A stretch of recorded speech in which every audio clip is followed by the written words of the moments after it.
I didn't finish what I was working on in the last session, but today what I just wanted to do is lay out the bottom block and maybe get the little attachment screw in place if I could. And then we're going to basically have our family together for our annual Thanksgiving dinner. So what I try to do is, Karen's doing some cooking up there, and I'll spend an hour or two on this, but basically the rest of the day will be a family day. And by the way, from Karen and I, the happiest Thanksgiving to you and your family.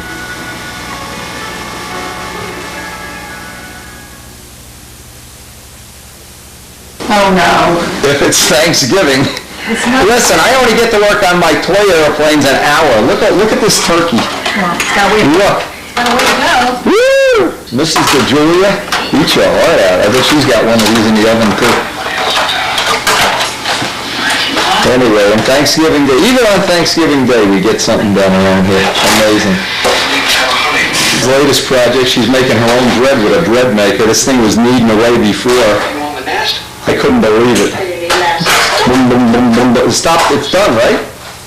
No. It's still in there cooking? Smells good. And you might remember Karen working on this, installing a chandelier, and that piece of furniture over there she refinished. Anyway, we're only going to have a small family gathering, 2,000 people, right? Yeah. But I do have an hour to go downstairs and play, so at least I can get that bottom block installed. We even have the Brodak Carmichael PA doll. Buzz, I have to tell you, we love the doll. The doll's in our living room. The focal point of our living room, the Brodak doll.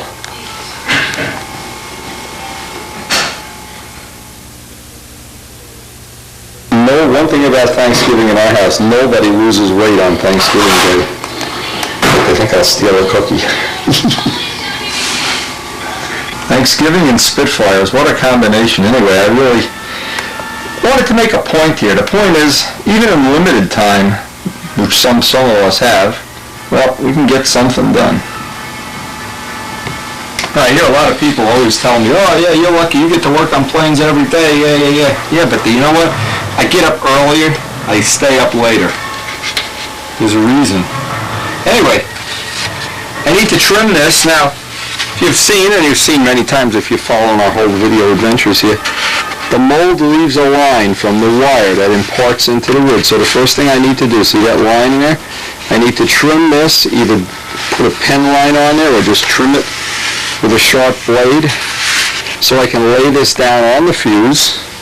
It's oversized now, and then I can trim it for an exact fit. And boy, think about it. Now just things within, in the last video I had to make an extra cowl because I changed my mind. I'm like an old woman shopping for shoes. But now if you change your mind with a bottom block, supposing you put this on, you cut the hole for the pipe, I don't like the way it looks. Make another block. It takes 15 minutes to make the block. By the way, Jack of Bones still didn't bring me back the ace bandage. Last tape we made this whole cowling assembly. In fact, we made an extra one. We have 4 cowlings for this plane now. But this looks like something we're going to be happy with, and I think I'm going to really like the side view. And I certainly feel like this is going to scoop some air down into that engine right about where we need it the most. This worked out real well.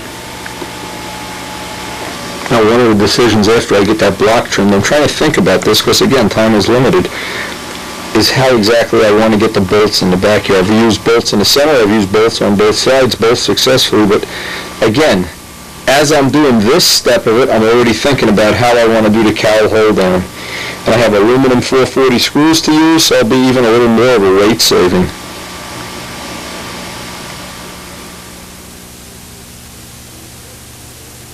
Is there just to help you eyeball it up when you run the blade in there. And it's a good idea to leave a little extra material on, leave a 64th of an inch, a little more on, and do the final little bit by block sanding it down. What I try to do, rather than even using a knife, just put the blade in your bare hand, because I want to leave the pen line on. I want to leave a little extra material. And just go nice and slow, nice and slow. By the way, when you mold a block, the benefit, of course, is you don't have to carve it. You don't have to buy it. You don't have to hollow it. And the final benefit here is if you need to make another one, for instance, if we screw this one up, we have screwed them up, or if we change our mind. Now, if I wanted to make the plane a little taller in the back, I could leave more material on, just ignore the wire mark, and run a piece of masking tape down and follow the masking tape. So by having one mold, one generic mold, you can really custom fine-tune. I'm going to relieve quite a bit at the back here. That's really where I want to.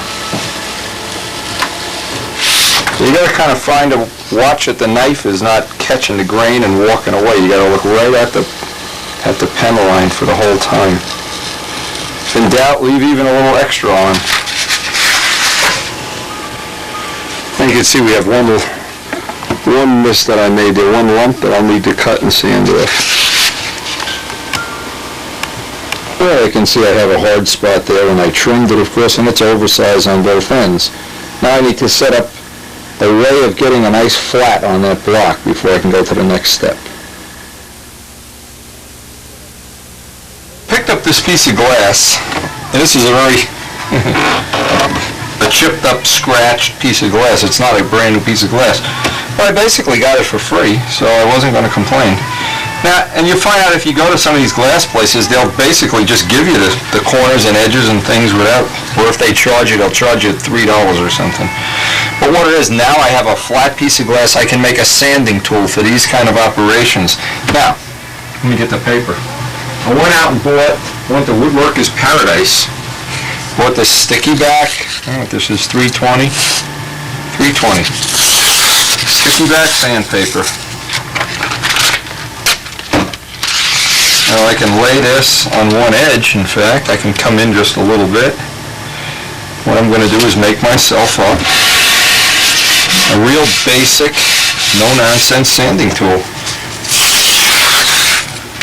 Now I can use this for doing my shells. I can use this for doing other sanding that I want to maintain a perfectly flat edge on.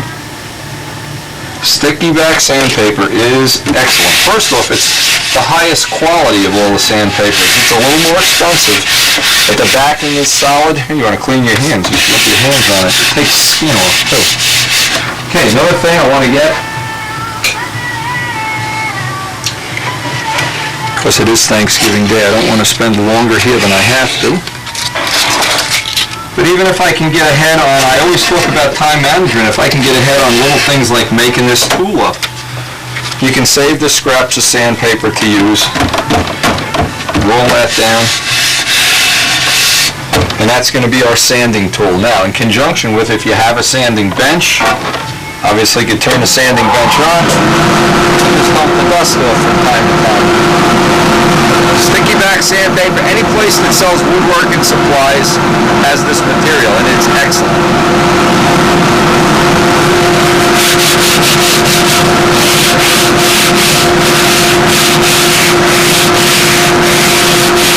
By using this, I can press down with the one hand and use the other hand to just constantly grind the edge. Now it's real nice if you have a helper in the shop. We don't obviously have a helper today. And he can give you some of the motion too. Down at the back we have to fix that split. See, what was it? The advantage of this is when I used to have this on my workbench, I'd have to vacuum up the dust. Now I don't have to do that. And I'm back to having a clean table. These come apart at the back. They always split. What I do is I just trim this down and squeeze it together. In fact, this doesn't even look bad enough to do that with. I just can hot stuff this together. I can just run a piece of sandpaper in there, make some dust.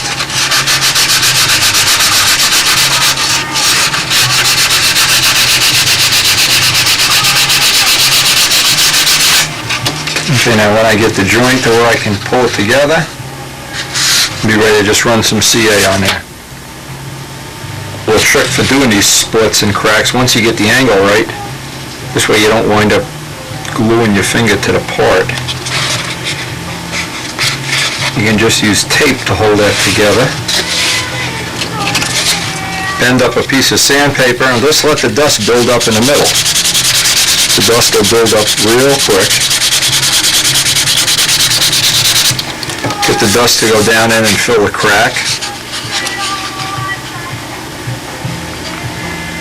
Now we're getting down the end of this tube of glue here.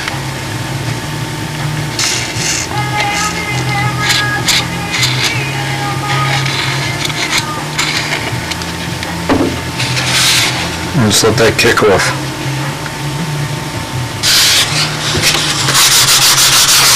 Final thing, just give it a couple of passes. And even if it splits again, it doesn't matter, we'll just glue it again. But what that does, that holds it to the exact shape so I get the angle on the back.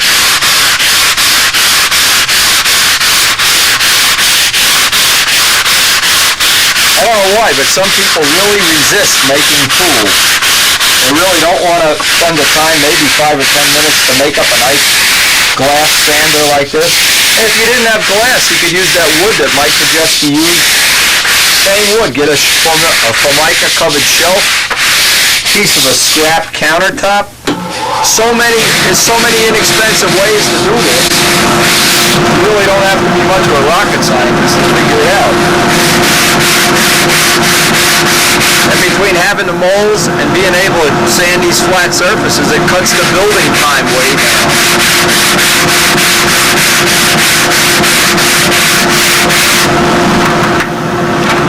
Get rid of the dust.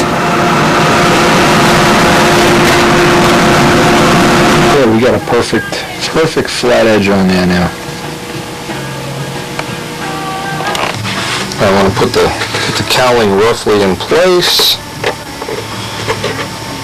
Yeah, having the right tool, boy, it breaks your heart to have to spend an hour or so to make the tool. Once you have it, bingo. Okay, the first thing I want to do is, I'm just eyeballing this, I guess. I guess I could use a piece of tape here too, would be even better. I'm going to have to trim it with a sanding block anyway, but just rough in.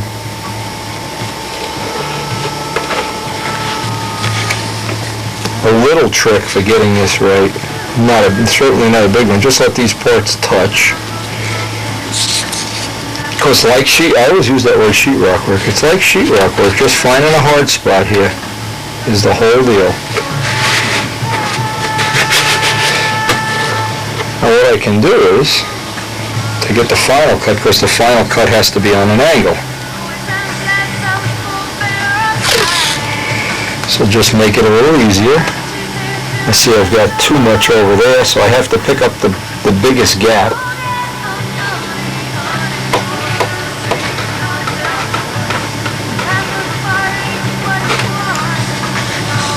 As crude as this is, this will just save a couple of back and forth cutting. Again, the final little bit I'm going to do with a sanding block, I just want to get the rough shape. Now, we've run into another small little adjustment problem, is once this block is now in place, here's the choices that we have.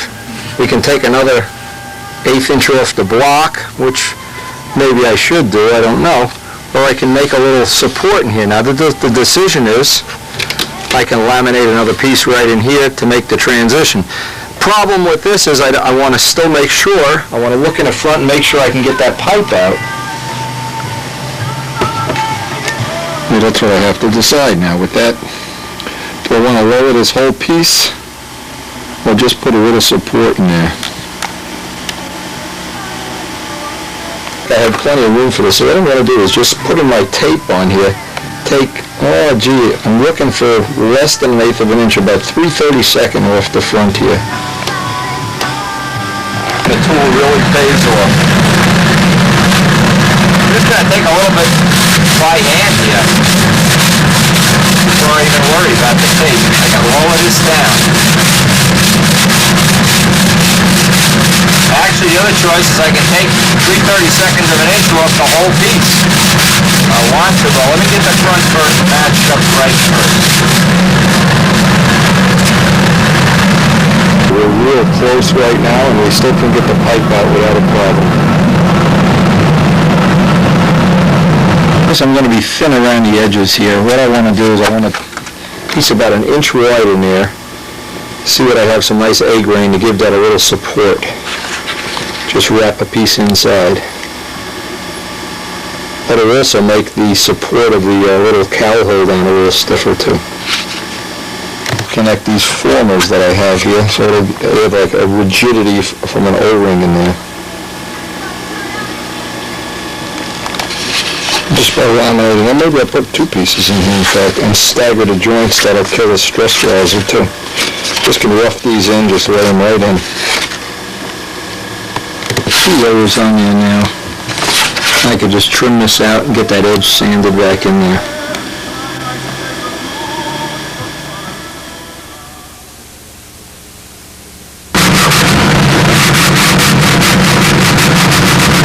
This will give me the angle right away. There's a lot of fooling around.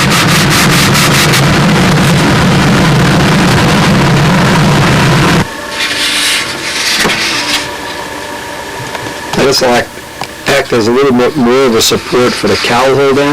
I want to angle this off because I don't want to have a stress riser here. I don't want to have an angle. I want to have a smooth transition.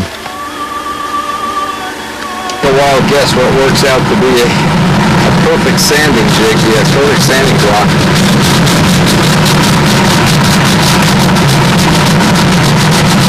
John, you picked the right jaws to put your dope in, that's for sure. Boy, they fit perfect.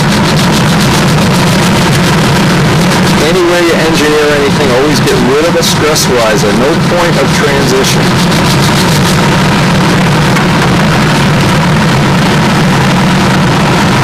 Finalize this fit just by taking little cuts each time.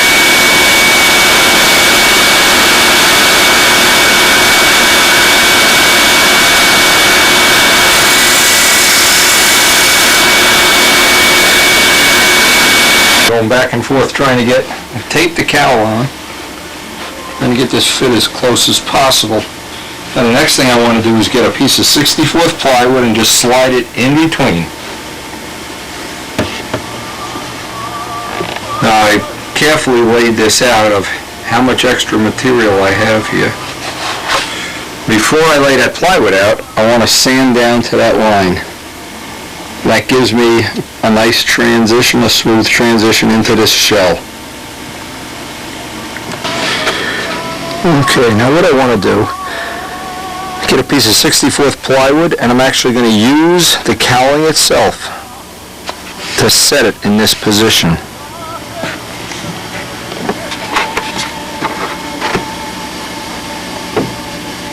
I'll leave this a little bit oversized.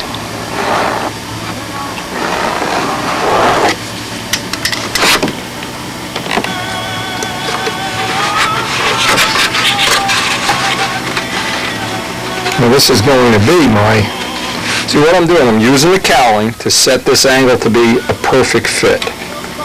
Then I can sand that in, and that'll hold this shape at the same time. Let me get this back. Got a little glue on here, and let's see if we can get this to set.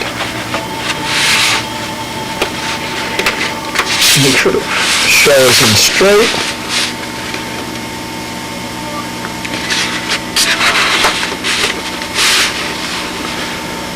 Just let that kick off. Okay, now that piece is attached. Now that has the exact angle of the cowl on it. It should give us a nice fit. So I want to dress this edge off so it's even with the shell.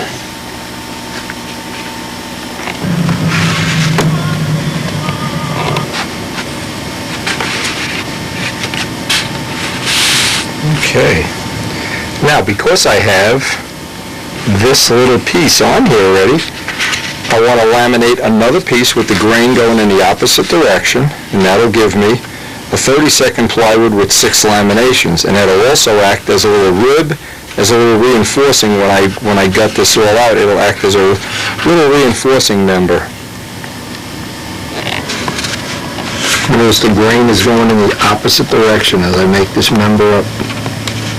Always cross-laminate the grain.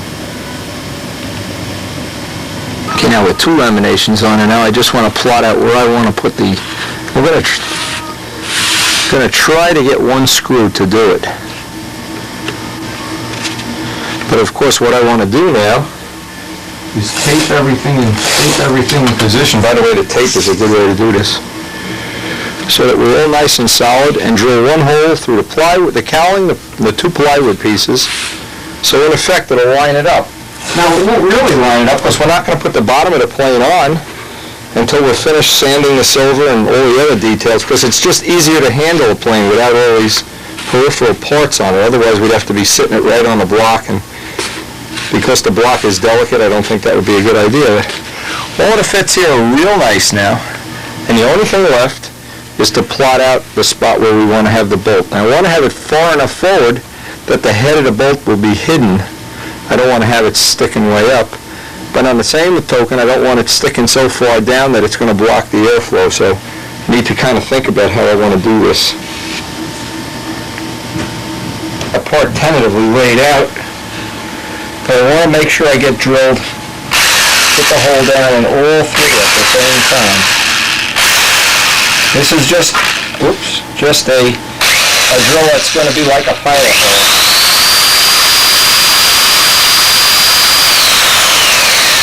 I want to have this 90 degrees. If I can, let me just estimate 90.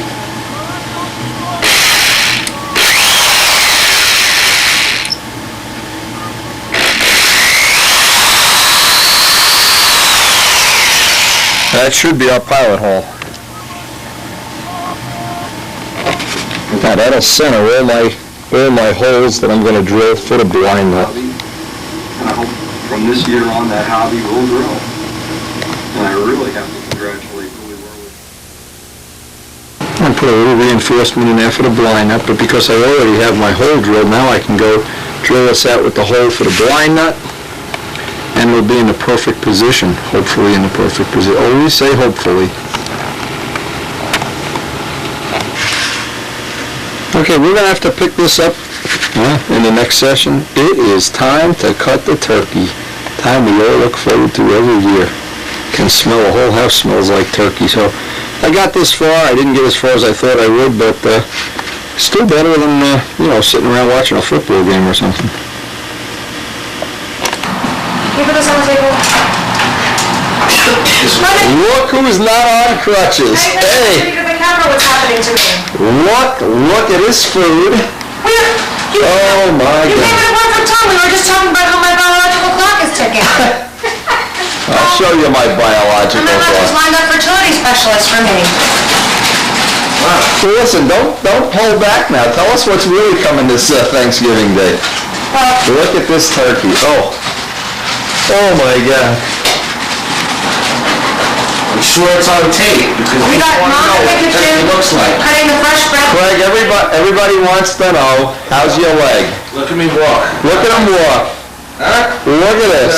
Woo! Look at this. My feet. Yeah, see that? Nice feet. I know. Where's the bread? Go back to that one. Fresh bread. Yeah, I guess the truth is we really all do have a lot to be thankful for on Thanksgiving Day.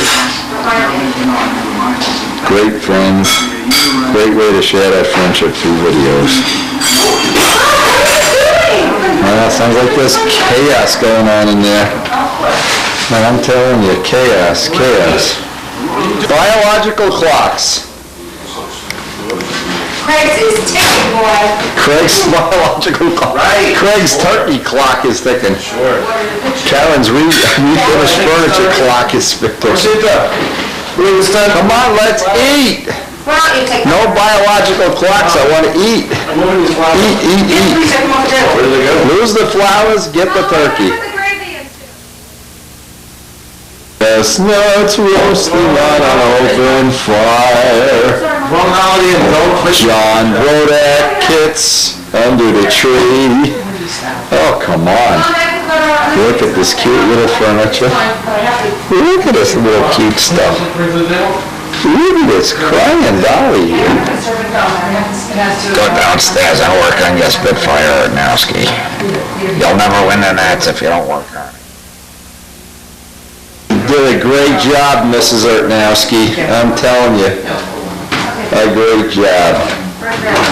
Oh, snipping at your nose. Ski's Yuletide fire.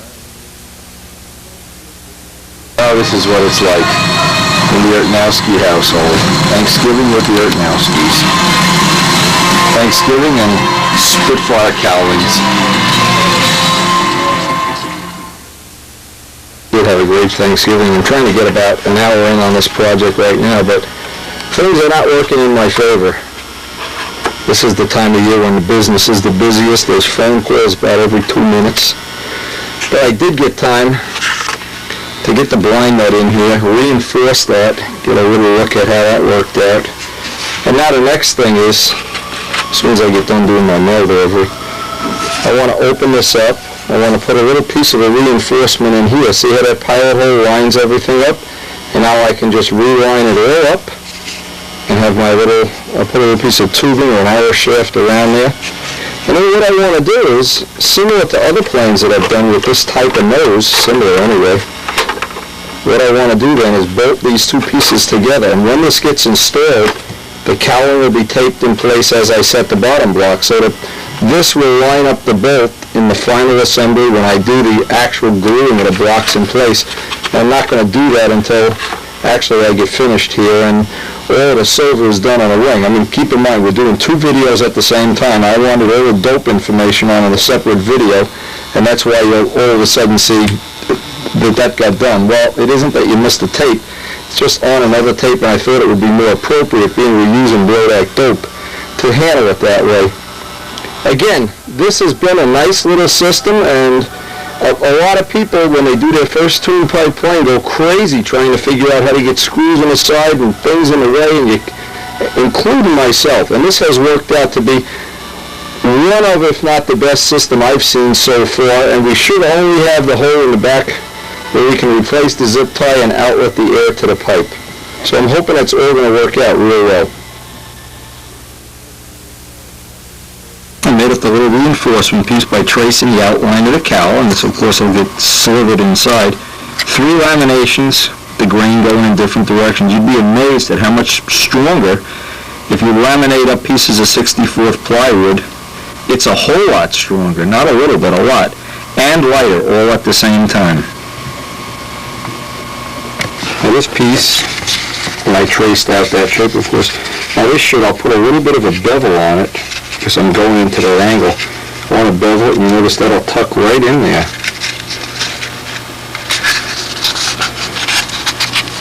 And that'll give me a nice reinforcement, then I can take the rest of the material away that I won't need with a Dremel tool. The next step, I want to open this hole up. Open this up for the size of a 440 bolt, and of course I have aluminum screws.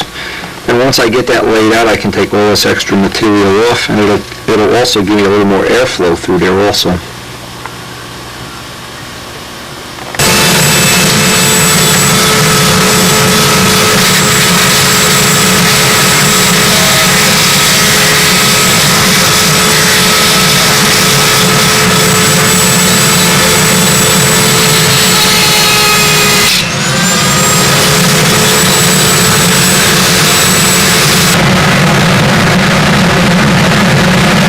It looks like an arrow shaft will fit right in there, so what I want to do is mark that, trim it off ahead of time, tack glue it in there, make sure I can get the screw in without a problem, that the hole is centered, and then sand it flush.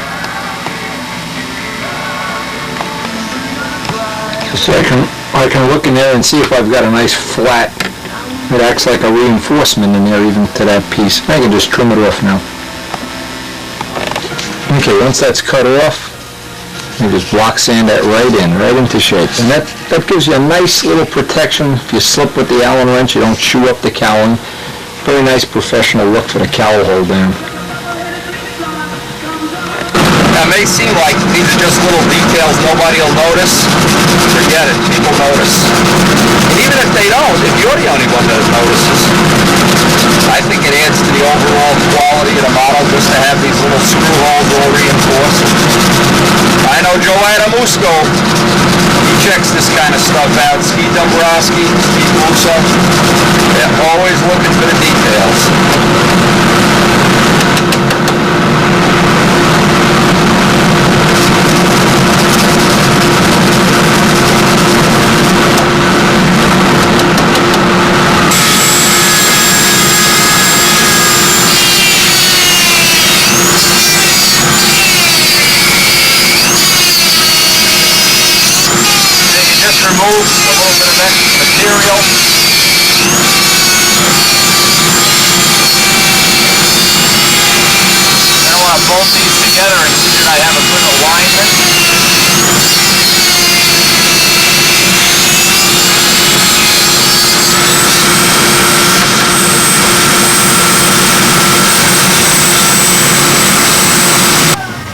Now the final thing, I'm not going to put this on. This is not permanent, because then when I sand out the silver on the wing and that part of the operation, what's going to happen is it's pretty simple.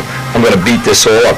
The only thing I have left to do is cut the hole for the tune pipe, trim the back. But this part, what I do when I install this is tape the cowling down shut, and then use the screw to hold the bottom block in position. And I'll probably use epoxy on the front part of this just to get a good alignment. But what happens, this comes apart real nice now. Always a good idea to have a little grease on that bolt anyway. And the only thing left here is to decide how I want to vent the area in the back by the tune pipe. Okay, now I know I need to get in, number one, no matter what, I need to get in to do the zip tie, so I need to be able to come up as far as this. And there's my last former. I'd like to end around there. So now, knowing those two lines, I can lay out this air opening. One good way, there's any way that works is good. I can lay this out with a piece of tape for the center line.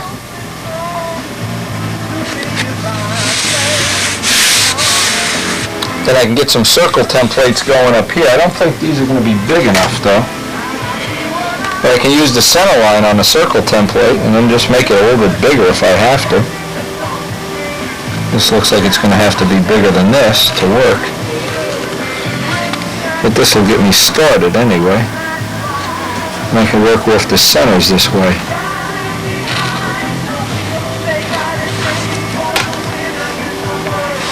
Yeah, for sure this is going to have to be bigger, but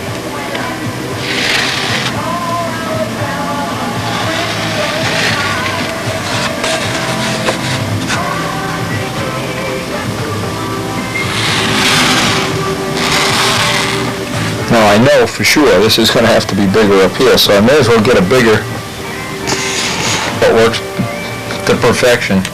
The top from a jar of Brodak dope. Anyway, that's where the zip tie is going to be now. This can get tapered up.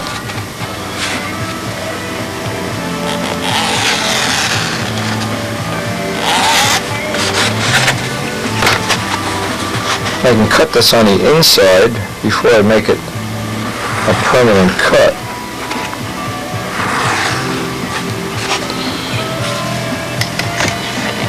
Anyway, after trying to evaluate exactly how I want this cutout to look, go back and forth here a few times.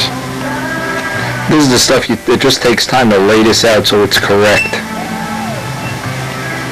You can take and always cut it just a little bit undersize as a better choice to making it too big, and then I can do a couple little test fits. Again, I notice now another little hard lesson to learn is like on any tune pipe plane that I've ever had, this area around here takes up beating when you have to work on it outside the airplane. When you have to work from the outside of the plane, the zip tie machine just keeps banging into the paint and you get chips and dings and everything. So, when I get up to this area, it's easy to just poke it. But believe me, we're going to try to reinforce this somehow. Even on the inside, I think I'm going to try to reinforce this. This is just one of those things. It just takes a tremendous beating.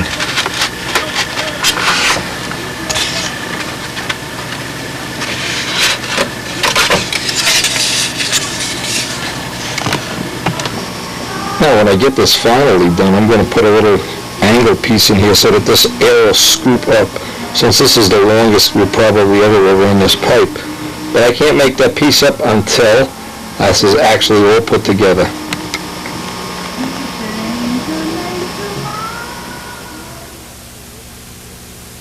A little bit of fooling around here and trying to estimate where that zip tie is going to go. I want to leave myself plenty of room here. I extended this up about another inch and a half, just to give me a little more room.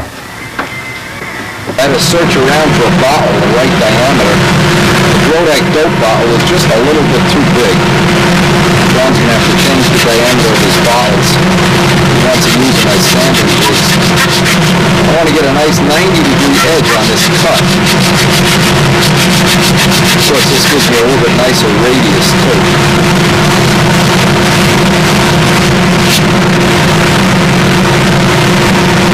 Our old 3/4 inch helicopter boom works as a good sanding jig too. And the last thing, I'll sand those lines off with some 320 paper. I'm not going to use those. But it gives me the nice radiuses where I want them. And it keeps that shape on 90-degree edge.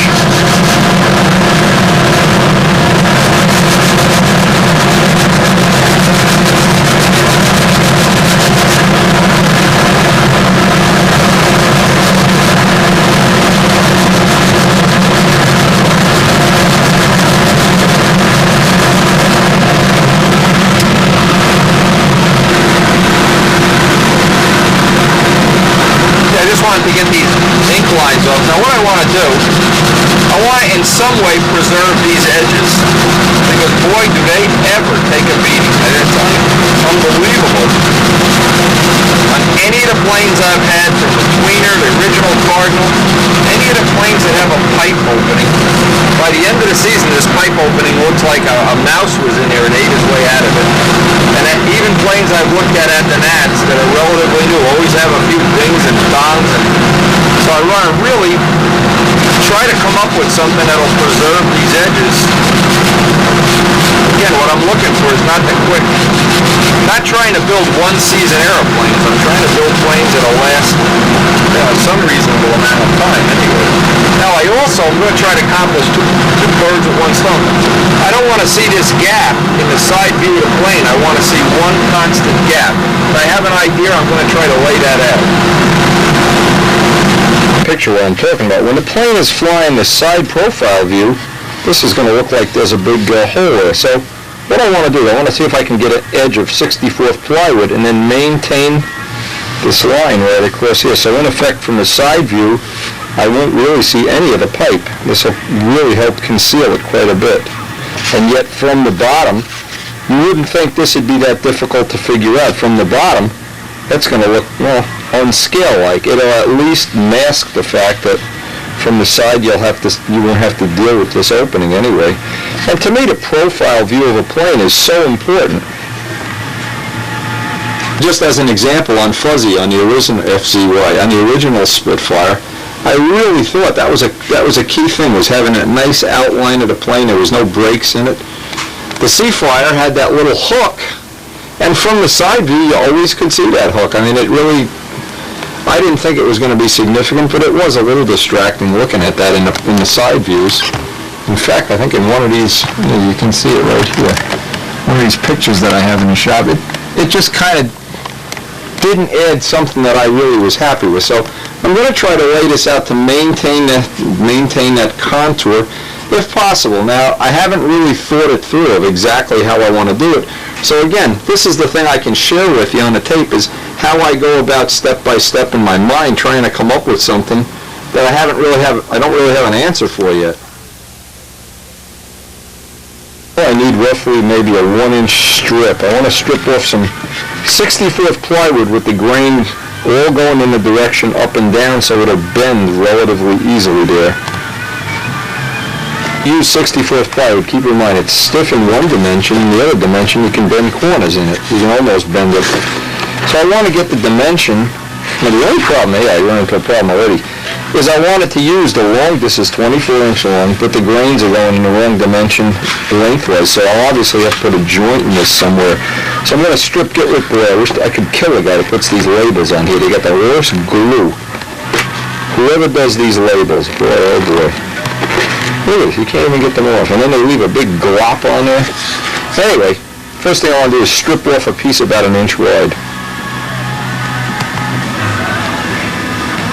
Anyway, I'm trying in my mind even here to still, so I wish I didn't have to put a joint in it. That's part one, but obviously that's not going to happen.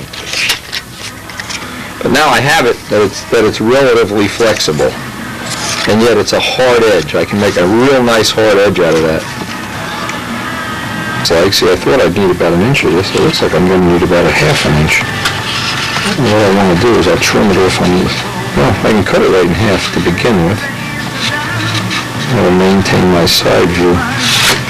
First thing, I can cut this right in half. Now I can kind of figure out how much of this I want to leave out. Again, this is kind of a compromise and the kind of thing you have to kind of fudge along as you go along. A lot of times you have these great looking scoops and outlets and stuff in your mind, and when you go to do them, you can't figure out what's wrong. Well, what's wrong? Anytime you have this kind of an opening, it's like trying to make wheel pants that are round on the bottom. You always have this hole where the wheel is sticking out. So you really have to improvise here with a little bit of a flare, kind of a flare thing. Okay, I just have that tacked in position and leave it sticking up plenty. We can grind it down. It's plenty oversized. Now I want to make up a piece for the back. And just leave it sticking up just a little bit. Oscar Vans is putting his pipe tunnel in, because I've been getting emails from him. Oscar, I want to see a nice neat pipe tunnel once you learn all these tricks. Anyway, now I have to trim this even here. Get an idea of just how much of that I want to leave sticking up, because it's just going to be extra if I don't. The closer I can get it now, the better it'll be. I can just tack that in place and trim it off. But this really adds a lot of life expectancy to it if you've ever done this. If you've never done this before, be prepared for a thrill the first time you got to change a zip tie. You have that all set in place, tacked in.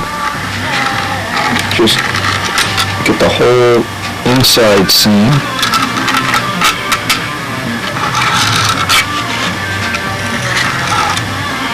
Let that kick off. Drilled out all this extra material here. It's still rough. I'll do the final sanding inside by hand to keep that edge smooth for good airflow. And now I can get a sanding block. Maybe I can use that glass table or whatever and just dress this off till I have a perfect parallel line connecting the dots. Way to do this, assuming you have the mold, it doesn't have to be real accurate, but it'll hold a constant pressure on it. And the weighted glass holds this right in position, so nice way to get a just check that I'm not going into the balsa wood. At a relatively flat angle this way.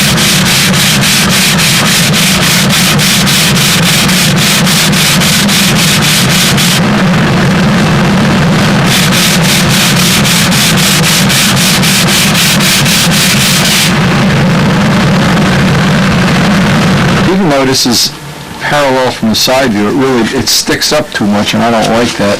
So what I'm going to do is just lay out some 1/8" tape and leave myself roughly an 1/8" wall around that opening. It's the kind of thing that once you grind it in, you have to see if you're happy with that shape. Okay, now I had several compromises here along the way. What I thought was going to be a straight line. It looks a little bit better in that angle. That way anyway. Here's the big deal now, is I want to get a little bit of a air epoxy fillet right along here, because just for if no other reason than for appearance, a little airflow, and this will give me a nice hard edge. Now I've hardened up the whole edge on both sides with thin CA, sanded it all out. I want to just mix up the smallest little bit of air epoxy, make myself a little fillet around there. A couple of things we found out since the last time, I guess a week ago, when we used air epoxy white. One of the things we found out is it's got a real good shelf life. It hardened up no problem at all, and this has been sitting in the shop over a year. It's cool in the shop, and I think that prolongs the shelf life. Eventually we're going to find out what the real shelf life is, and it may be infinite. Anyway, for anybody that has never used this, be aware to put the name and address on again. Even though I hope this is, again, one of the things John Bodak is going to be carrying. It's such a good material, but you need to mix it up by weight 2-to-1. So the first thing, obviously, is get the scale down to 0. Lay the paper. There we go. Paper is 1 gram. Now, you notice I always use some equivalent thing of 2 sticks. I never want to stick 1 stick back in the can. Once you get it on, you don't want to have 2 amounts. Now that's Let's just get an idea if we have a grain of it on there. It's a little less than a grain. Let's put a little more so we can go 2 in 1. Again, the smaller of an amount you mix, the more accurate you have to be. Now, obviously, we can get rid of that. Now, we want to put on 2 grains, because this is the lighter the material, it takes up more volume.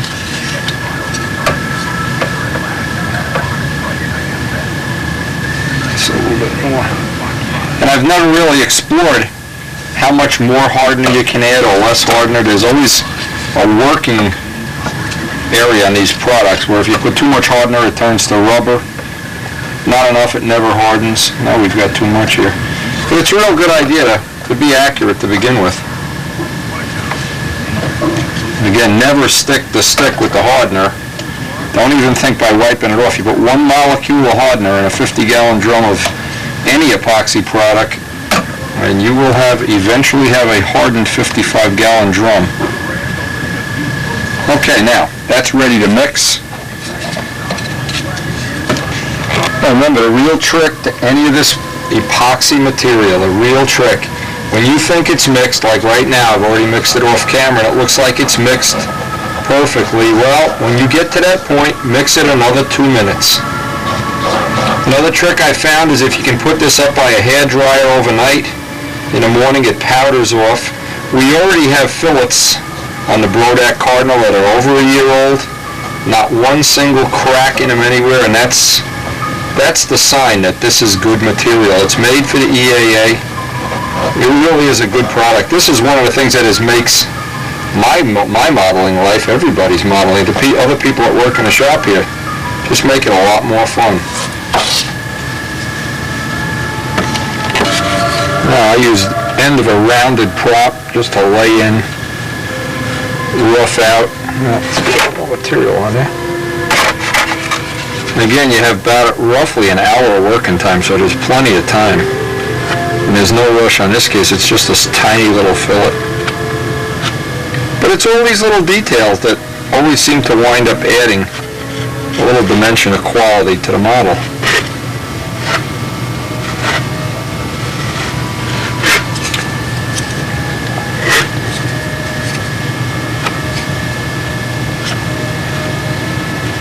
Making a fillet this small. Actually, I should have had a little bit smaller. Can you use a little spoon or spatula? Lollipop stick. There we go.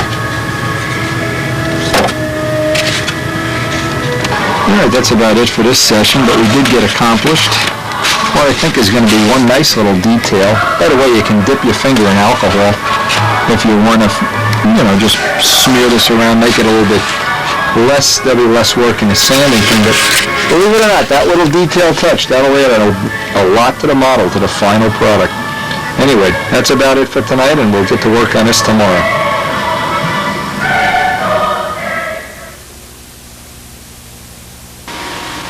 Now, if Thanksgiving is over, it must be time to put up the village. Now, every year for the past, 3 or 4 years, we've had this big, giant, 18-foot village with 2 trains running, big, giant tree. And actually, as part of the Spitfire and Seafire videos in years gone by, this is old footage I'm looking at, trying to get some ideas. Because what I did last year at the end of it, the village was getting so decrepit, and we were kind of getting bored with it, to tell you the truth. So what we did is, threw it away. And this year I'm going to try to come up with a much smaller village. We only have room for a 4-foot square because of Karen's new furniture that she bought, but looking back at these old things every year kind of gets me in the mood. And I'm so thankful for video that I can record this, or else a lot of this stuff I would have forgotten. And hey, I went out tonight, I bought the wood, so I'm going to start. And I remember when this village was new, wow. But it really is fun having all this stuff on video. Every year I record the kids opening their presents and whatever, Karen playing with her dolls and all this stuff. And when we want to get in the Christmas mood, nothing is better. If you want to build models, you need Spitfire videos, and if you want to, if you want to build another village, you need village videos. Anyway, I had a lot of stuff. This was really a lot of fun every year. I really hated to see the big village go, but this year it's going to be a little more subtle. Ooh, another little airport on this village. A little Lionel train, a little trolley going, trains. Every year we put a different set of trains out. A lot of fun. Really reminds you of being a kid too. Back in, I don't know, when I was a kid, I guess everybody had trains. Anyway, it's time to start making a new village and come up with some idea, something we can do. I hated to see this go, but thankfully we have it on video, and anytime I want to relive this experience, I can just look at the old tapes. One of the wonderful things about video. The smell of that Lionel transformer. And I'm always the first one to say, you know, hey, there's more to life than just building toy planes. But in my case, hey, there's a time every year when we just put the old Spitfires away, his top block is cooking up there, and try to come up with something interesting in terms of a little village here. Hey, look, there's some nice footage of that village over there right now. It really was fun. I mean, this was a labor of love. Boy, if I go back, I think we had this 4 years, but I'm not sure. And every year we added to it. It was really a lot of fun, but every year we put 60, 100, I could have built a plane in what it took me to make that village. This year I'm confined to I went out and bought a real nicely finished one side 4x4 piece of plywood, 3/4 inch. And I'm going to try to come up with something that'll be very festive for the holiday season. Tonight's job, number one, is get the thing painted white.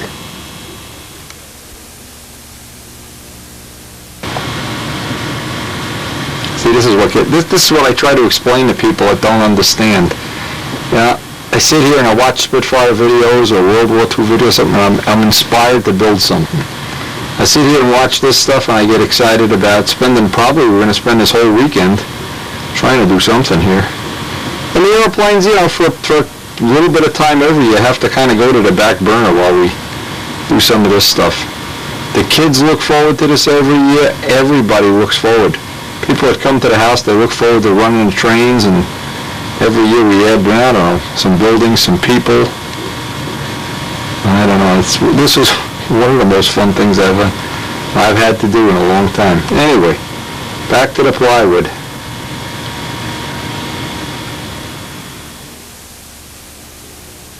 I can hear Buzz Brodak right now saying, "Okay, John, when are we going to have a village?" John, believe me, it's a lot of fun. Hey, I hope everybody out there. Cowl Sarah built a village last year with running water in it. I mean, come on. Anyway, but it all starts with a piece of plywood.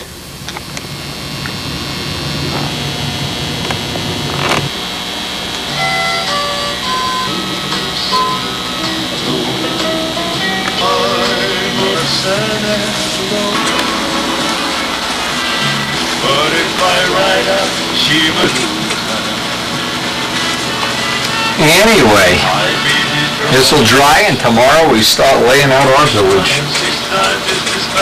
Hey, if you have a village, send me a picture. Send me a video. Maybe you guys in California don't do this, I don't know, but here where it gets cold in the winter, not much chance we're going to get to go flying tomorrow either.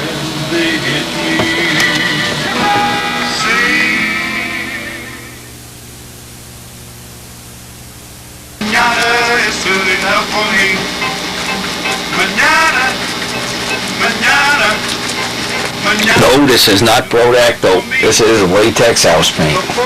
Don't you wish you could paint a plane like this with a 4-inch brush? My pocket needs some money, so I can't go into town. My brother isn't working, and my sister doesn't care.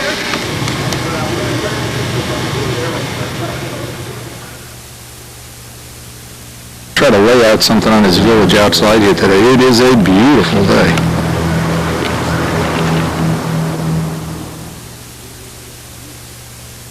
Out in the sunlight at last.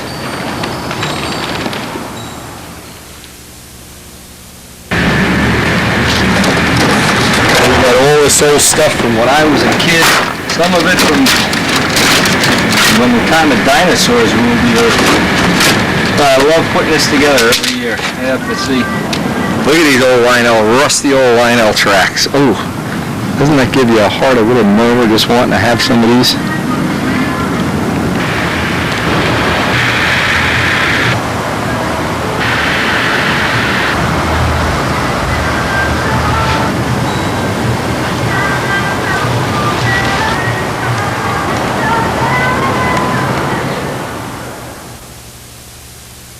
Now I improvised with this, trying to lay out some fancy curves in the track plan.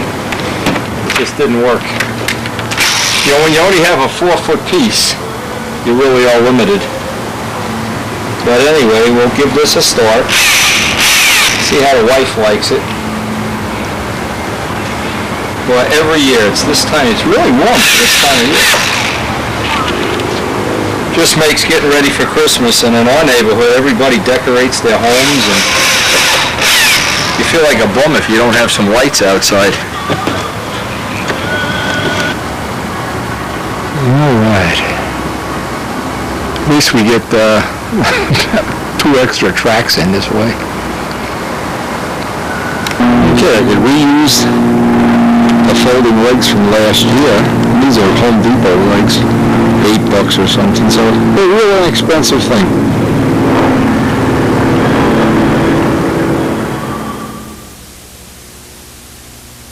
Guys ride on their motorcycles, sorry. One of the criteria for making this little village, we wanted to use up all the stuff from the old village, and I marked this out. So nice having those the videos of those villages, but someday I'm going to put I've had about 8-10 villages over the years that have really been nice. I'll put them all on one video.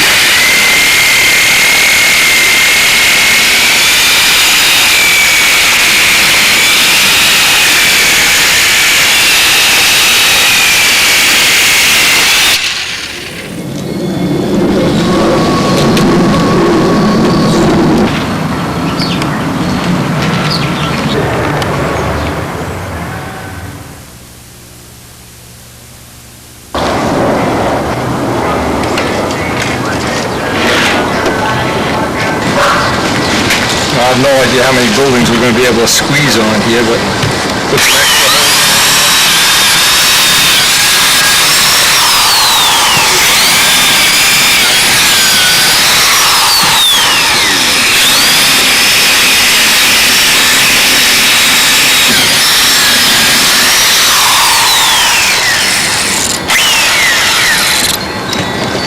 oh, dark. Time to bring it in and set it up.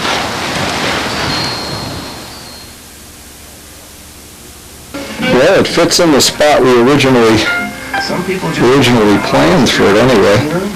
Step 1. And for those people, we at Crate and Barrel.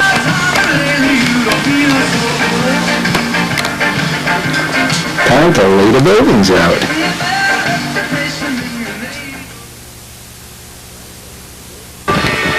Now the decision. Putting all of the buildings where the buildings go, trying to make it look like. And of course the master of the town is at work rearranging everything.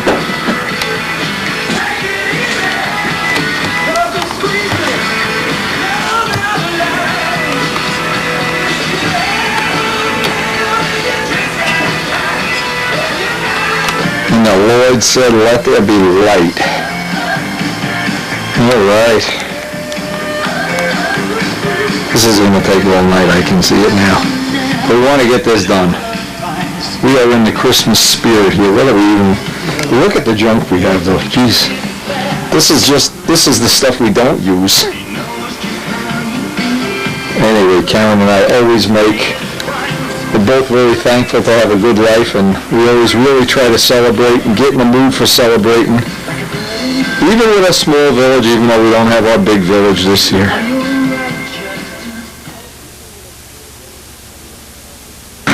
Now, from Christmas trees to Piper Cubs. Obviously, we didn't finish the village last night. We stayed up till after midnight. We're going to finish it today. It was an all-day job. anyway, we're up the club field. Tom Hampshire is here. We want to run some tests. We have some glow plug testing to do that I think you'll find interesting. And especially because John Brodak is going to be handling his own line of glow plugs pretty soon. We're trying to do some of the testing that will result in everybody having the right plug for the right engine. In the meantime, I'm just waiting for Tom to get set up here. They're playing with Piper Cubs and tune pipes and everything here. Got a good crowd here today. Nice day. Yeah, Rich Peabody's here with the tweener, working with his PA51. He's got some tuning parts coming for this, some gaskets, Venturis, so he'll be playing with this in the near future. It's Jacobo with his 40-year-old Nobler, just hopefully going to keep this thing alive until he gets his Cardinal finished, and it's well on the way to being finished. Doing a nice job on it too, by the way. Larry Scarinzi guaranteeing a one-flip start. I didn't say which flip. Is that Ludwig's drone or yours? No, it's mine. It didn't go. It was working fine for me. I don't know. Is this the Brodak drone? Yeah. Brodak's coming out with a drone, I know that. You don't think it could be fuel, do you? Nah, it looks brand new, Larry. What is that, U.S. Army issue? 1940 surplus. Good. This is Come on, load it up, boy. George Aldrich wants to see you get your finger popped. Give me a kick. Give me a glove. Come on, flip it, you sissy. Give me a glove. Sissy. What a bunch of whips. Wait. Brian, you guys see on TV. All right, Brian, you want to be a movie star? Go ahead. Got me twice. Get it to it. Buzz Brodak could start that engine up. Come on, flip it. Stop being a up. little flooded, but go ahead. Be a real man. This makes your testosterone level go up. Found a guy to Oh, that's so bad. Didn't hurt. We're going to let you start Peabody's PA51 barehanded. Economy glove, look. Oh. We put that finger on the other finger. Whoa, here we go. Here we go. No more. Come on. This is the mod. Ah! It hurts so bad.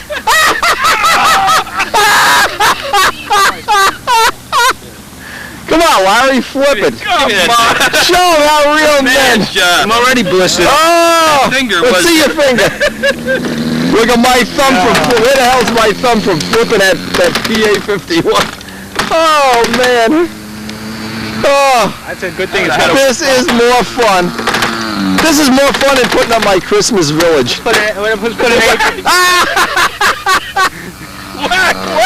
an APC on that thing. Why, nice APC.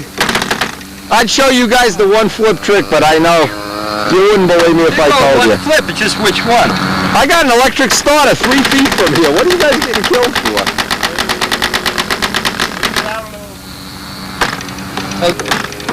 Oh, that's a nasty motor, boy. Look at those exhaust pulses. Now that's tuned exhaust if I've ever seen one. Oh, you guys are cool. This thing is so powerful. They used to put those in Chevy wagons, didn't they? I'm using it for extra power going over hills when I go out to Tucson. Oh, man. Hey, does anybody mind if I get a flight while you guys putter? This is the putter club. Putter and putter.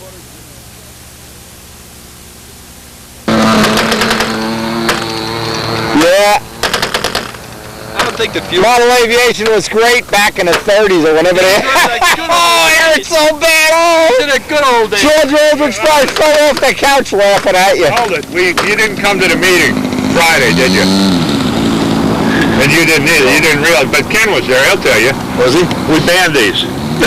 Banned drones? Diesels. Any diesel. Not just drones, Larry. It's not that we got a thing against the drones. A diesel is what... They're banned. You don't have to worry. It ain't going to run anyway. They're banned. I think Larry just banned this one.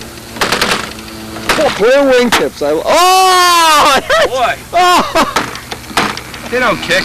It's worth it, Larry. Where do you see the performance you get from this? The drone, where RPM stands for revolutions per month. Oh, This is man. black, Tom. This is black. Black power. But I can't believe we're out here. Pretty We fresh. could be flying. Look at this. We're in perfect stun heaven air, and Larry can't get the drone started. here's the thing. Oh, goodbye, Droney, goodbye. Which one's which? Okay.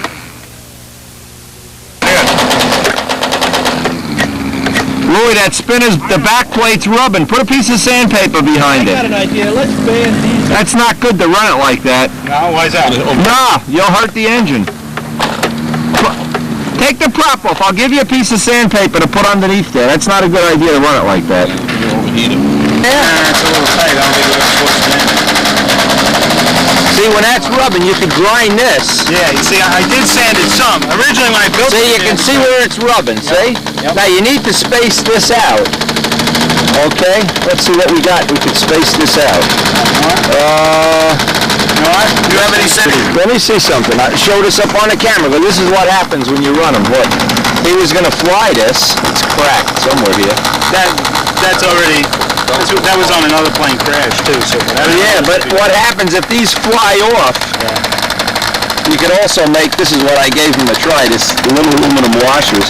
If that cracks and comes off, it always take a piece of the wing with it. Hey, you better do a nice finish like this on your Cardinal. That looks beautiful, by the way.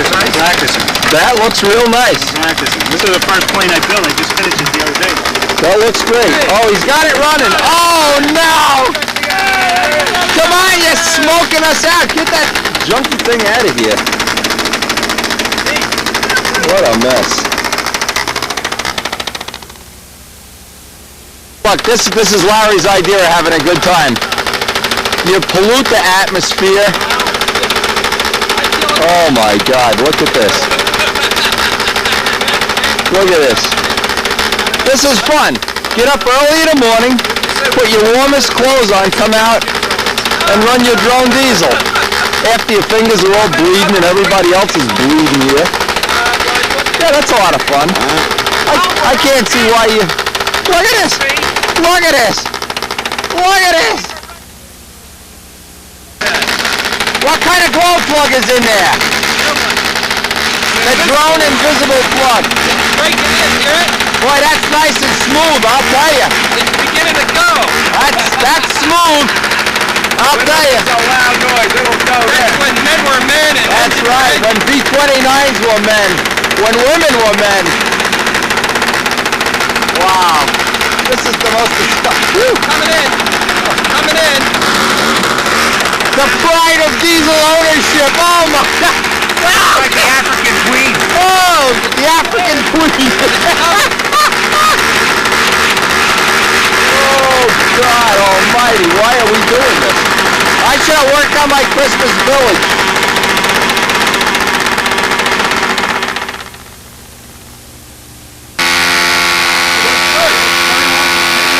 The thrill of victory! Now, if the Jets win today, we're all set. Oh, my God. Oh. Soon-to-be Cardinal member Louis the Lip. Gonna start. You see the nice finish he has on here. He's ready. He's flown Kajeski's Cardinal. He's ready. Uh-oh, he's doing a little dance out there. He's getting a Cardinal kit for Christmas.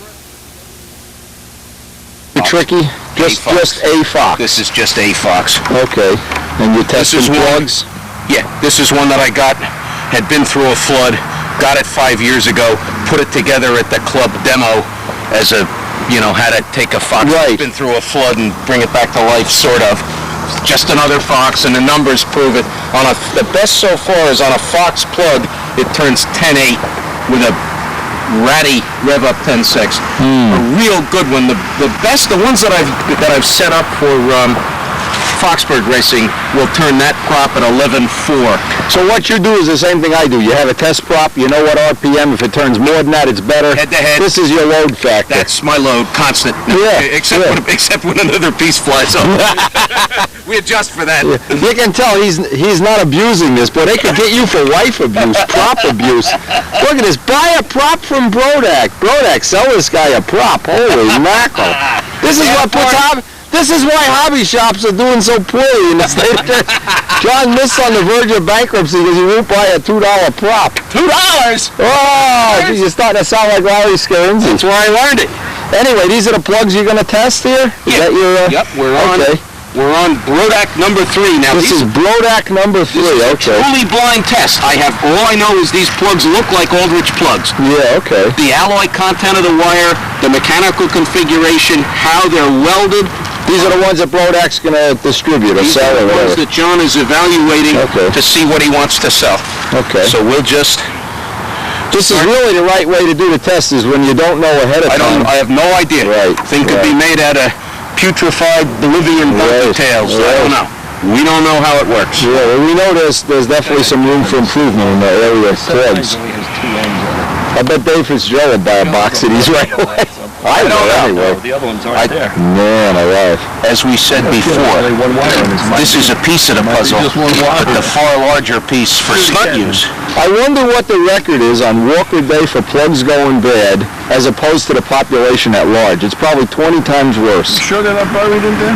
No, I think I got gypped.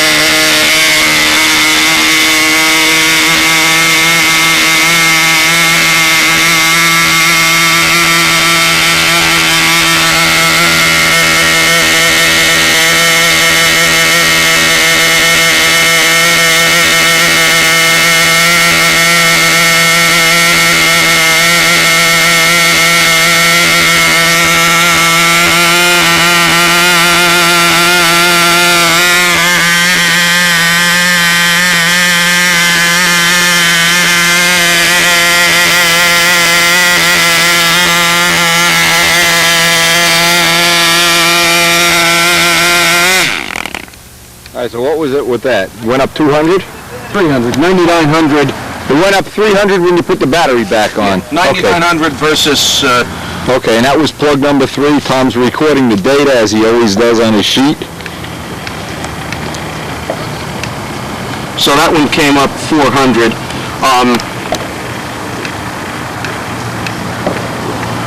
You know, at the same time, what you could do as part of this test, if you got a Thunderbolt 4C, Yeah, I'm going to be running... yeah, just to get a reference After I range. get done with John's, I'm going to run a couple of other Right. plugs. Okay, and then let's look at the data chart when you're done. Then let's exhibit it on camera, and let's see what we're... I know George will be interested in this stuff we're too. cooking with. Anyway, Tom is busy oiling the bench here. You know what would be a great thing to have when Larry has that drum? Maybe we could get Frankie from Frank's Yeah, Pizza over. yeah. He can just Make a set up a pizza pie oven. right there. We can just boil Boil it it and eat it at the same We call time. it the regularity special. You eat one slice of that, you're good for a month. Forget the Metamucil. Leave it home in the jar. I'd like to see how many people Larry is going to injure today. Nobody. Wendy, you mind if I flip your... Not a Cardinal. This is a tweener. the fuselage? And this is not a jet. This is a PA. Oh. I guess you didn't know. Being on the drug rehab program. Holy mackerel. This is Rich's PA. I don't know if they're different. Looks like he's got a little leak in there at the gasket anyway. Attend to that, but anyway. Now my cowl that I made an opening here and another opening here. I don't have this opened. Do you believe that I'm going to be It getting doesn't matter. enough? It doesn't matter. I think I should be getting enough. Yeah, if not, you can cut it out. It won't be a big deal. Yeah, it won't be a big Well, deal. what I intend to do is make some openings. No openings there. See, there's let the air go through there, because this is what you want to cool. You want to cool a header. Let the air go through. Okay. When you put a hole here, Well, I have a plate. Rancher had a problem anyway. I have a plate in there, plywood mount. I'll look at it when you bring it over. See? I'll bring it over one night this week. Come over. I'll bring all the stuff that I own. Bring it over, yeah. What when? I finally get him to admit he has my ace bandages. You bum. When do you want me to come over? Huh? When is good for you? What night? Tuesday? Monday's better. How about Monday? night? All right, Monday night. Say, call me in the afternoon. Make sure Karen didn't redecorate the tree or anything that I can't live without. Monday night will be good. We'll do your... That's tomorrow night. Yes, tomorrow night. Okay. You see how that Cardinoli's coming. This toast prop, and on this setup here, it's working at the field, working real nice. So working just dynamite. You said this is Richie's plane? Richie who? Peabody. I gave Peabody the plane to test his motor and play with his motor. When he's done, I'll give it back to me. Or give it to you or somebody. Okay. It's good enough for testing motors, you know. Hey, look at it this way. This is one of only 4 planes I've ever built that hasn't won the concourse award, so I'm not in love with it, you know. This is nice, though. I like it. This Flies good. Yeah, it's been flying good so far. color scheme is basically... Dean Martini, making a landing gear for him? No, he'll have the only aluminum gear at the Nats. You know what Archie Adamson said to me? Rich. Archie Adamson said, the pylon guys want carbon gear, but they want to pay aluminum prices. You know what? They all wind up with aluminum gear. True story from Archie Adamson. Anyway, we got a lot of activity here. We're trying to record, getting some flights with Rich on the PA-51. We do need some head gaskets, and we'd like to try a bigger pipe, but today is not going to be the day. Absolutely. Mike Cooper's here with his 51. Larry's here stinking to join up with his drone. Amazing that it's almost December, and here we are. I mean, we are. We are flying, and actually it's warmer than it's been recently. Rich Peabody is flying. Peabody's flying, okay.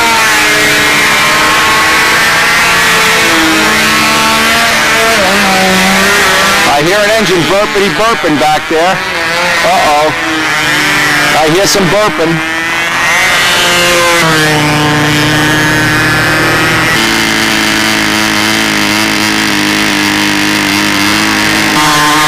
What is that? Polish diesel fuel? Yep. Ivan Putski Polish diesel fuel. Gotta work. Oh my God. Oh.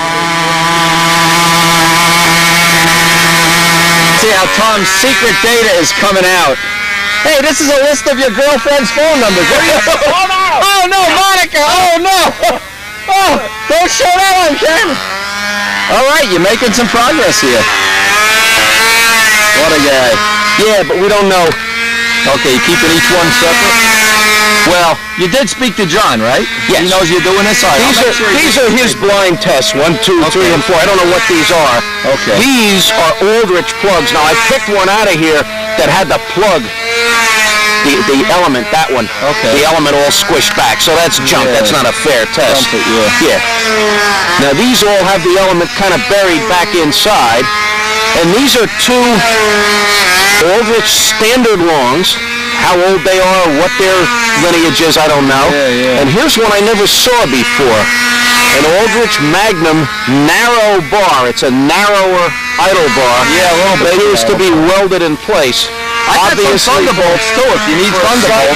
No, I have Thunderbolts. I wanted and I got some 4Cs too. Boy, I've had some 4C. Oh, if you have a 4C, I'll give you the 4C. Okay. Because I do want to try a Thunderbolt. That's the one that went bad, was the 4C. Okay.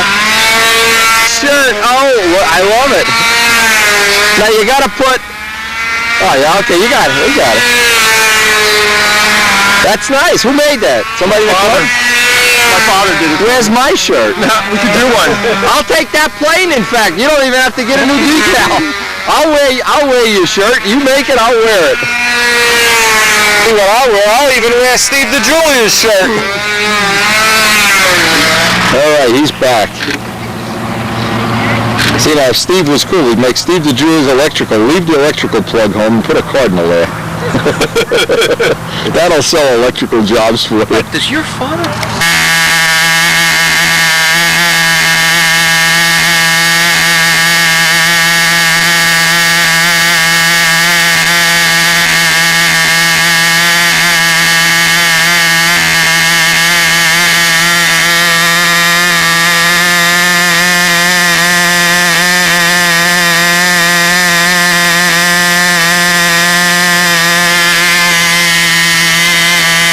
You ever see that movie where there's a little a robot and he goes, more input, more input. You know, you get all done with this, you know what you're going to find out? You know what I bet? Larry's diesel runs. No lie. You know what? See the amazing Larry Scarinzi drone. Now, able to leap glow plugs. I want to know what kind of glow plug he's going to use in his drone. Pick, Wendy. Here's a Primo First run Hobby Shack RC long. I'm betting. I just bet you that's going to turn out to be the pick of the day. We'll pick of the litter of the pick. It's going to turn out to be the pup that wins the champ. All right, well, we're doing this unbiased test here. Well, unbiased. We're eating one slice of pizza from everybody's pizza and then decide. Biased as hell, but the observations are honest. Well, if we can't trust you and we can't trust Clinton, who can we trust, right? Jeez. Saddam. Hey, Hulk Hogan's running for president. You're in. Maybe he needs a VP and you can be it. No. Hampshire and Hogan for That's for legitimate 1110 diesel prop. Let me see that prop. That's the best drone diesel prop ever made. Made out of a genuine look at that DL&W oak tie. Huh? Put this on Peabody's PA-51 and let's watch him spin. 25 cents. Yeah, but still. And that's blood. Blood. Now we could do a DNA test from this prop. Oh, no. Look, quarter, look. Brian Ludwig's blood. No. 1110. Whoa. Mrs. Lewinsky's blood. Best drone prop ever. Anybody's That's blood. the prop I like 30 years ago, so I don't want to Right, you're going to put in a contest-winning pattern on the I'm first flight? saving this. George is sitting by his TV waiting for you. I'm a little worried about the square corners.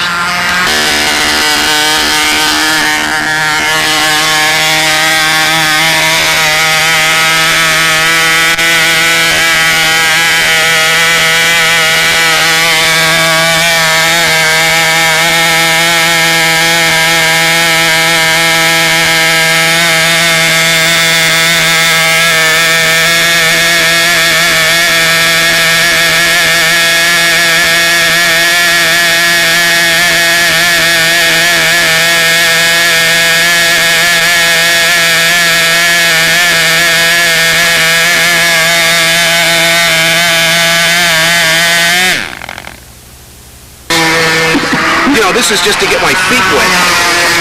Now maybe I'd like to try one of these things with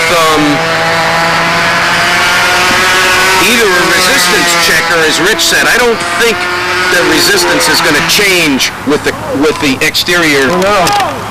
What happened? It died? Yeah, quick. The glow plug went out? As we speak, Rich, and no damage, right? Just looks like he broke the rudder. Broke the rudder. Red painted stuff fly off. I think he always wanted an Olympic anyway. That's the last flight. So luckily he knows a guy that can fix anything. Boy, are you lucky, Rich. I know a guy that can fix anything.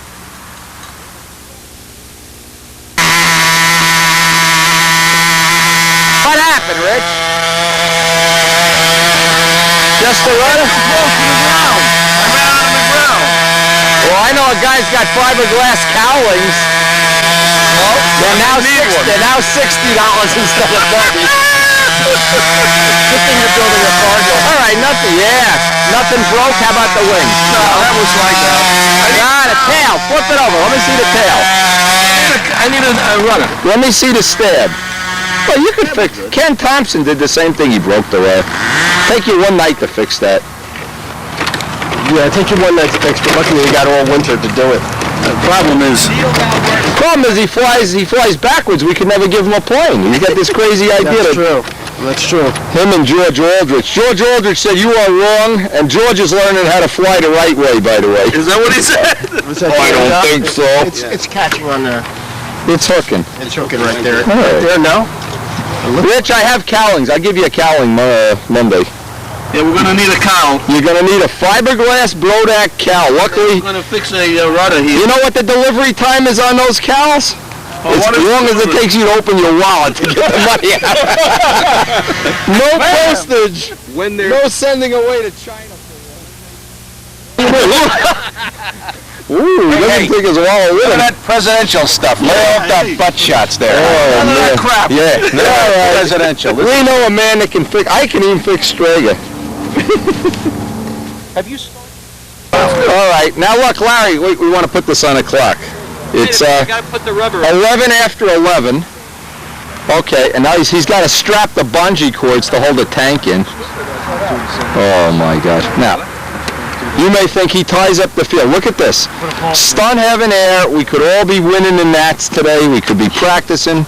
We could be testing things. But no, we're waiting for Larry to put his rubber bands on.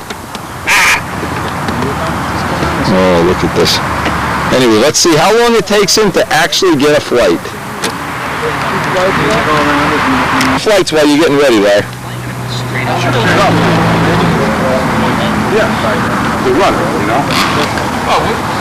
Time, Larry. Nobody else wants to fly. The weather's just perfect. You're all waiting for flight. We get a lot of days like this in November. Yeah, we get a lot of days where the air is perfect, temperature's nice, Come on, give me this. and then there's a guy tying up the whole circle with a... Look at this. You think I'm kidding? You think I'm kidding? When did you start this flight, Larry? At 10 after 11? Gotta go back and look at the video. Rush these things. You can't rush Mother Nature. Hey, wait a minute, that'll be $18. Ah, Oh, I'll pay you later. Yeah, right. yeah, write your check on ice and pay you in the summer. Let's see, Larry. Investigating us? Look at this. Ken Starrow to investigate Larry. Look at this. Larry, we could be flying. I don't believe this. Larry. Take your time, Larry. There's only 30, 40 guys waiting for a flight. They'll all get sick and go home soon. Boy, am I glad I decided. I had to go wax my van or something. I had to go Stick around. I can rotate the tires. Do my laundry. Feed the fish. Do some landscaping. Holy mackerel. He's still out there. You believe this? Look at this. You think I'm kidding? You know what Brodeck ought to do is put in a special Larry circle out there with a clock in the back, like a football clock. How are we doing on time? Now here's one. This might only be an This or hour. not, if we get the sun just right. Now, let's see. This is the fox I was testing with. Okay. This one had been through a flood. And notice that we have the scientific caster retention pits Right. corroded into the side of the piston. Right. But this was on the Titanic when it went down. Who the right? heck knows? I think it was on the On the Lusitania. on the It was on Columbus's ship on the Santa Maria. Phoenician ship in the Mediterranean. But no, it was underwater. Jackabone's in a good mood for a guy that just whacked his only decent plane. You better get home and start building. Get off the field. I should get off the field and run home, right? Oh, God. No, you should enjoy My Scientific. aunt's a Piperoni. Christ, you got a big enough block of wood there? Yeah, you should have made it longer. This would have been able to... No, Mary, how I love you, my dear old mammy. Yeah, play us a tune. I bet he does drugs with that. That looks like some kind of a hashish pipe or something. Where do you get that, in Vietnam? Right. Look at this guy. Holy mackerel. I don't... What the hell's going on here? Let's at least watch him get his finger hurt. If I knew it, I'd What time is it? Going on 12. Oh, yeah, nothing like a stun heaven day going down the crapper here. Oh, man. walk in. How's your finger? Look, let's see what your finger... He's got a drone finger. I'm cleaning it out with that diesel fuel. Yeah, that diesel fuel, they use that as antiseptic. Oh, God. This is what the... I should have stayed home and worked on a Spitfire. I could be working on my Christmas village here. Holy mackerel. What a mess. Let's go out and pull a handle. I can't. Look at the time. See how the time goes by. Look at this. 40 guys waiting to fly. Guys pulling into the parking lot every 5 minutes, and guess who's got the circle tied up? He's got this thing on solid. Larry Screw Lindsay. Oh, man. I've been away from you a long time. Yeah, Larry fixed the patch with glue. He patched something here. You don't have to worry. The glue will be plenty dry by the time he gets it started. Let's see, what time is it now? Oh, man. It's after 12, Larry. The Jet game's going to be on in an hour. I don't believe this. Take your time. Just remember, it's your private club. The fact that 89 other guys pay $100 a year to belong means nothing. When you're on this circle, it's your club. You volunteered. It's the Garden State Scarinzi burners. I told you, you volunteered. Oh, I should have had another flight. I could have won the net. You're running out of steam, man. Stand up. Move in a little when you stand up because you split the line. I can't even record this anymore. It's after 12 o'clock. Holy cow. We're giving you an hour, Larry. You got 4 more minutes. In and out. You get an hour of the time, and then you're done for the day. Oh, man, he's taking his shirt off. Look at this. As if to rub... Oh, man. Come on, Larry. Now you know why. I wish you would. Larry's in prime condition. Look at that right arm flex as he does his biops. Oh! Now it's going to whack him. Constipated. Oh, God. I could have had the whole Spitfire sanded out by the time. You know what? All right, he came to the field. Larry's broken the 1 hour barrier of starting here. Hey, what do you say we assassinate him? No. Somebody run over and put a garbage bag over him and take him in the woods. Said it would take a half hour. Did you hit the watch? He's over an hour. He's an hour and 10 minutes already. But we all want to fly. Would he? Put a bag over his head with some ether. Yeah, with some diesel fuel. I want to do it. I got it. How about a resolution of sympathy for Brian?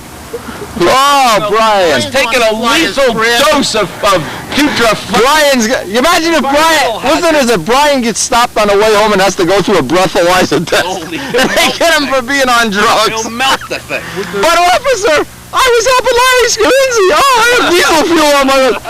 Shut up, kid. We got to do a strip search right now. Come on, walk the line. Tell the truth. You had to tell. You said one flip. Larry, the jet game's going to be over by the time you get this started. Oh, he hit himself. Oh, good. At least you get to watch him suffer. Coming to life. Yeah. It's coming to life. Yeah.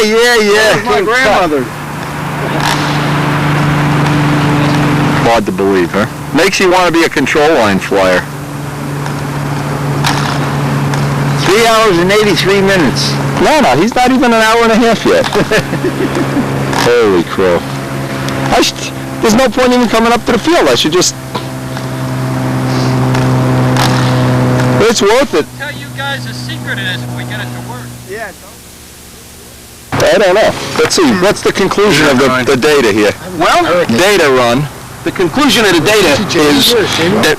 It'll be dark time Larry gets a flight. No, the conclusion of the data is the test engineer don't know what the hell he's doing yet. That's the conclusion. I'm not sure that the RPM drop when you pull the plug means a doggone thing in terms of the kind of run we want and the thing staying lit. Here's what you can do. Which is your favorite of these plugs? We'll put it in Peabody's engine and run it in a pipe engine once. Well, let's get further with all of the bench testing first. I don't want to put them in the air because there's two of them, number 1 and number 3, that I only have one of. Uh-oh. So I want to get the bench. I want to get all the bench. Yeah. Put them in the air. Then if we blow one, it doesn't. Yeah, so we got. Not that we're gonna get as you might exist. He's still out there. Hour and 15 minutes. This is the perpetual test, I guess. Yeah, this is the test. This is the test. By myself. So Larry Scarinzi's circle burners. Amazing. The amazing Rolo. Yeah. We all stand around waiting for some excitement. Well, it's now over an hour and a half. He's still flipping. They're always the same. Get a nice view of the back of everybody's head here waiting for Larry. You better get your plane clear of the pits, too. He hasn't flown this in a while. I think we should call the Undertaker, have him on call, so if somebody dies walking around here, we can have him interred properly. Yeah. I think we ought to have him mummified and just have him stuffed and put on the end of the field. Lots of fuel in the King Tut. Come on, start it! Tom's had enough of watching Larry flip. What's your consensus? Is he going to get this started today? I don't think so. It's hard to tell. I think I'm going to go to the beach. I think we should go get lunch or order a pizza or something here. I think we'll go to the beach because it'll be spring and sunny and warm by the time he gets it running. I could have finished my village. Check it out. It's running. It's stuttering. Holy mackerel, what time are we? Sort of going around. It's 10 to 1. Wow. This is an event in itself. Oh, it died. Probably a bad plug. No rush, Larry. Probably bad plug. Change your plug. Look at this piece of junk.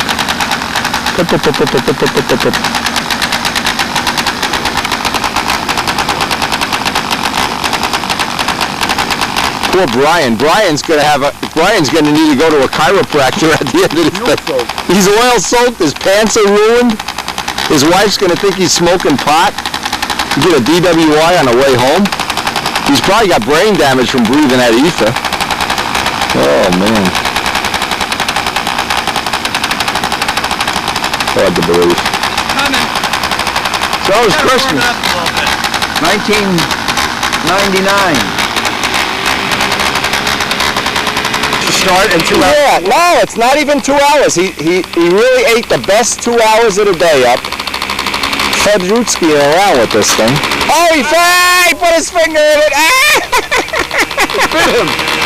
Oh man, maybe the prop will come off and hit him in the head now. Oh man, I can't take it anymore. I'm at the end of my patience. I'm going home. Coming to life. What's wrong with it?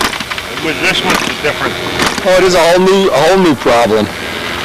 This wasn't a problem last time it flew, which was fun. I thought this the one had the bad tank blast yesterday. Yes, indeed. And I trusted the good old president to give me The Prez. a decent tank. Monica Peabody. Oh, I love these motors. And I think I just got the head of the century. We're waiting for Larry to get his run in. We certainly don't want to crowd him on the circle with his status as, whatever his status is. Take a walk down the other circle just to get bored waiting for Larry to get a flight in. Really? Watch it. Are we watching something? Yeah, no, you can get them in small. Like my truck has a small gauge in it. I can get it up to meltdown. Look at this.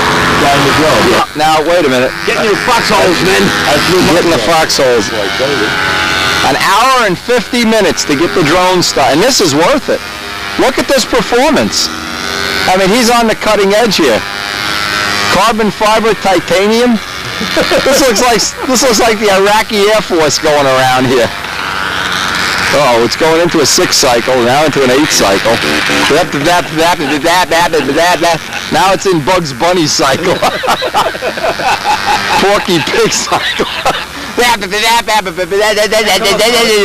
guys ain't gonna get a flight today. Listen up high. Listen to that high power. Listen to that power. That's all at 6,000 Wow. p.m. Listen to that gut-wrenching power. Look at this perfect day. Look at the wind. We get 2 days a millennium like this, and Larry has wasted just under 2 hours of it.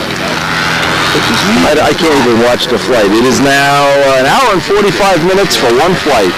Just unbelievable. That's all, folks. Not just sticking it in the exhaust pipe, it's supposed to be mounted in the... Oh, no, it's got to be in. But it's a big unit. The sending unit's big. It's that long. It goes into a turbo. It's So into a 5-inch exhaust. So you'd have to mount it inside a muffler house. That would be the right way. Yeah. Now, if somebody must have a small... You need a probe. What you need is... probe. That's exactly... You need a probe that goes within an inch of the exhaust. One so you can get it in the exhaust. Well, you know, Oh, we put Larry's nose in the exhaust port. Well, something like that. Oh, you know, you can use that as a probe. Yeah, because it's the settling unit is about, I'd say, probably a half an inch. We're talking about, what do you call that gauge now? Exhaust gas temperature, EGT? Pyrometer. Yeah, but A pyrometer. temperature of the exhaust gas. Yeah. Pyrometer is what we use in a molding shop to check the temperature of the plastic. That's right. But you can get it. People are leaving the field because of Larry. Larry has pretty much wiped out our... We weren't going to have a contest up until today. Tell me, can you talk to anybody without the camera? No. Hey, how do you like that handle? How do you like that handle? He loves the handle. This uncensored comment here. I love the hand. Nice hat. I wouldn't give it up. Is there a golf tournament in town? Look at that. Oh! You got a good look. I didn't know he had a tattoo on the top of his head. He has. On the problem-solving committee from former president Rich, the I can't get it started Peabody. Oh my God! He looks like a candidate for some carbon fiber gear. What? Did you originally have 64th piano wire gear here, or aluminum that was too soft? I don't know. I know a guy makes nice carbon fiber gear. Ooh, boy, they're nice. It came without gear. I improvised. Don't flip that bare-handed, Mike. I know. Don't be a Peabody boy. That'll hurt. Oh, Larry's got, Louis, the lips all bloody back there. Oh, yeah? Big blood blister like he hit himself with a hammer. I think he's got a future in construction. What do you think? Get him to put some shingles on a roof. What a guy. at the field, we learned something. We learned a lot about glow plugs today. The biggest thing we learned is don't let Larry get ahead of you in the flying circle. Up, it's over now. That was a solid hour and 50 minutes of Larry Scarinzi time here on the Cartoon Channel. A guilt trip for ruining everybody's day. 133.28 divided by 4. What is that? How much time it took you to get it started? No, it's speed. Speed. 133.28 miles. Oh my God. You got it divided by 4. Hey, what do we got going here? Bagels? Come on. Ooh, bagels. Yeah, Look at this, bagels. Hey, we could have had, look at these. Now we live in, this is Jacobone's idea. What happened to this bagel? The diesel bit it or what? No. He gives me a deformed bagel. Look at this. Don't you want one with seeds on it? Huh? Now that he's blown a whole afternoon, he sits around turning our work table into a Philadelphia cream cheese factory. Look at this. Oh boy, I'm telling you. It's no fun flying at the circle burner field. Uh-oh. Oh, look at this. Flying saucer. A UFO in the club.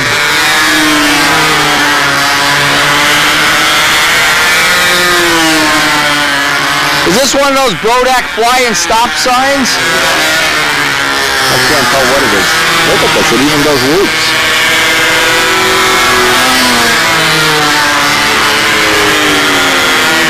Oh no! Did I say another crash coming? We got all kinds of power on that plane.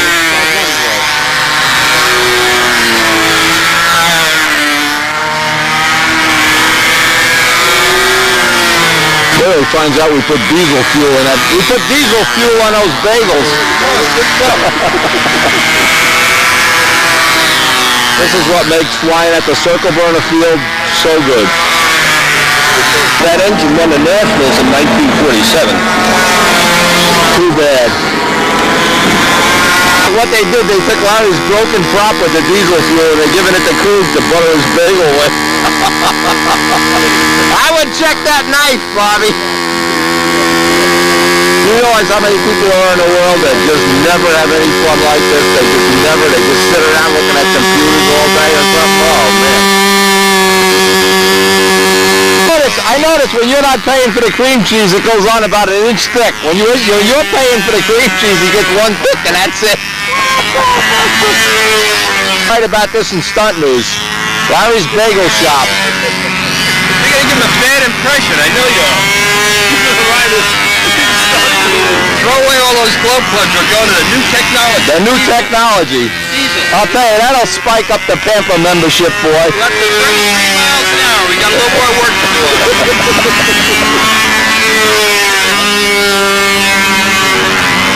I don't think so. What about it? 5 minutes to get it warmed up. He's got this all on electronic control. There's only 2 wires, a windy handle, and I gotta see this when he comes around. All electronic. Watch this.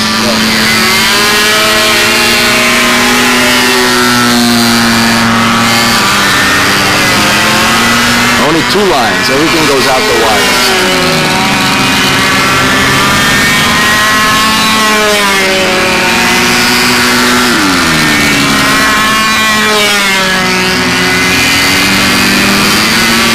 All sharing flights on the old Cardinal.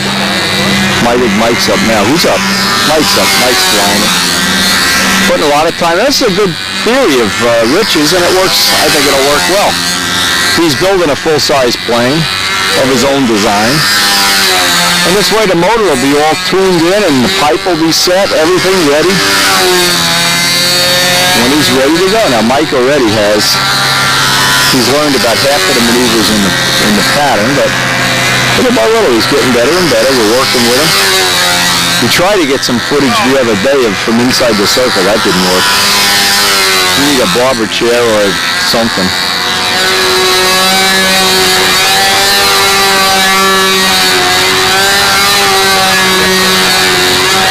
Anyway, nice to see these old birds doing some service,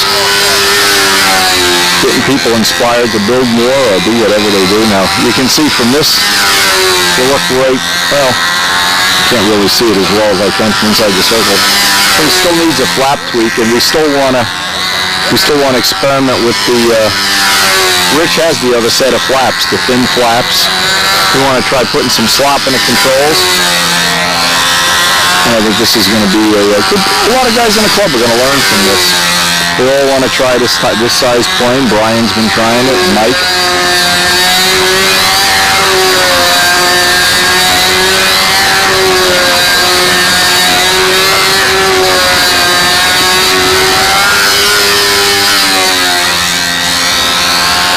Anyway, we've really had a fun day. Amazing to me in the world of model aviation how many people don't have any fun at all. And in this club, you almost can't help it. Even if you don't want to have fun, you come out here and they make you eat a bagel with castor oil on it and diesel fuel.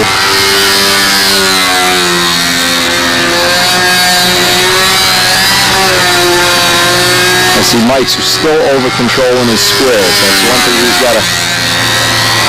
he's got to work on. We're going to work on that next time we get to do some flying.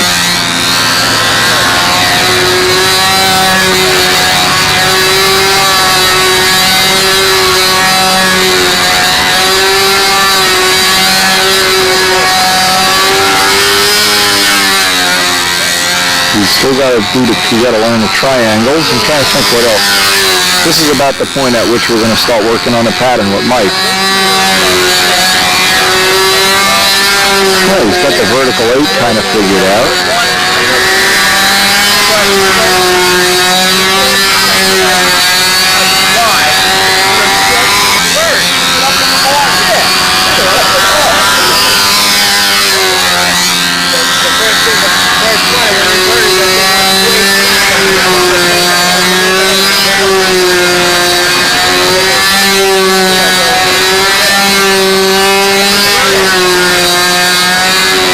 Work on that overhead 8. Anybody doesn't know, this Mike is the guy that maintains the field, the grass. Has been a good friend for a long time. Builds those great stooges that, well, we don't have one here today, but pretty much everybody in the club that uses them. And you can locate them in Tampa. He's also considering making built-up wings for people, so if you're interested, give him a call. He's got that great cardinal wing jig. Maybe that video isn't out yet. I don't know if we finished that one yet. We're going to have to work on this overhead 8, but he's got the idea. I guarantee you within a month or so, if we get any more flying weather, we're doing the whole pan. It's at this point in your learning cycle that it gets to be a lot of fun, because you can learn a couple of maneuvers every day.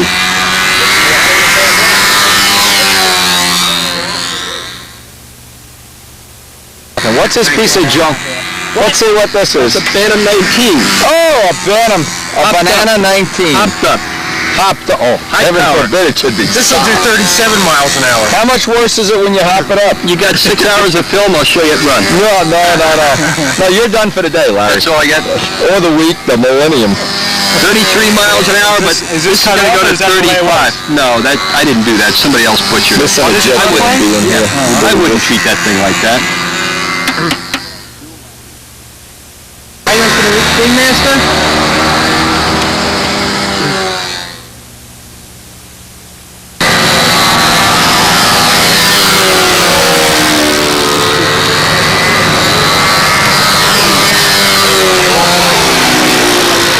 Ooh, that sounds nice. I think he's got a 4-stroke in here, I'm not sure. Nice scale sound. So when Karen and I were up in Alaska, these things were everywhere on floats. You were never out of sight of 2 or 3 of them. Everywhere there's a little lake or a river or something, they're landing and taking off, and cool plane.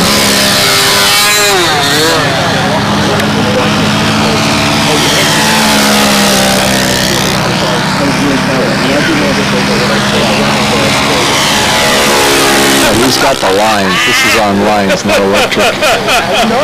But don't worry, by the time we get it started, the glue will be dry. What a shot. You know what he should do? He should bring a kit out. And then he takes over the circle and build a kit. By the time he gets the engine rolling, we just bolt it in while it's running. Bolt it in while it's running. Yeah. We're going to increase our 33-mile-an-hour speed with this new Super Duper. This is the new Super Prop. And when you see it fly, you're going to throw all your glow plugs away. Doug, what do you got with you today? Now, put them in my car, by the way. I'm for moral support. Immoral support. Oh, I see some tricks going on here. What is this? Tom, This is secret high-tech. You have the Bodak tape? What? Yeah. This one, Rich. Yeah. I'll give you the money. Can you send me one? Sure. Bob Whiteley published a piece in Stunt News here What are we doing here, a few Tom? months ago that said that he builds his ships with positive incidents in the stabilizer and also down on right thrust to stop it from hunting. This airplane has, although it's done very well by me, this airplane has always been a hunter. It's always fighting you. How much slop is in the controls? Enough. There's plenty of slop? Try it.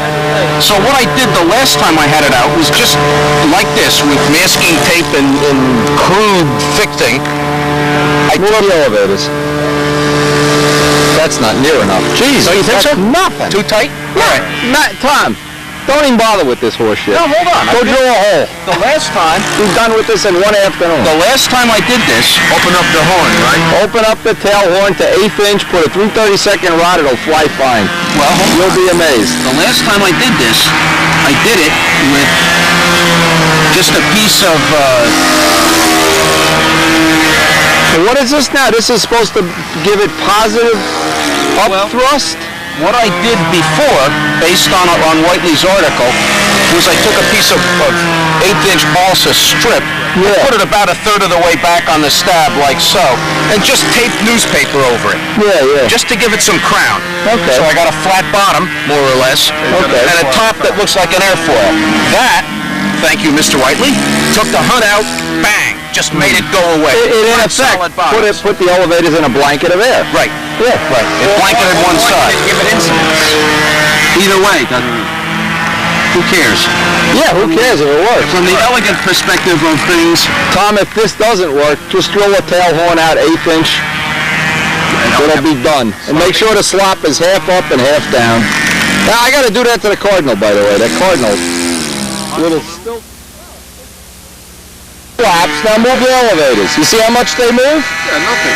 It's an 1/8 inch up, an 1/8 inch down.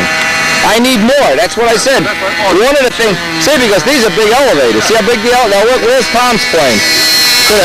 Look how small the elevators are. Yeah, he doesn't have any at all. But if you're wrong, then he's got to learn that. If you're wrong, a little too much slop is better than not enough. That's for sure. That's my feeling anyway. All right, so we'll get to see how this, you're up soon. I want to see how this works. yeah, what I'm doing when I tried it before, Okay, this is the test for hunting by, no, this is the test to see how fast the pilot can grab the upline and haul it off the deck to find out what's going on. you only have that on one side, right? You only have, Oh yeah, it's on the upper surface only, yes. well, at the end of this flight, I want to have some data for my data bank. I prefer slop instead of styrofoam. You don't want balsa shards? No. Okay. Well, we'll know at the end. It's always good to try it, that's for sure. Yeah, today we had 3 real interesting things. We had the glow plug test. We also have this test. And we've been spending some time with getting other guys to fly Rich's PA-51.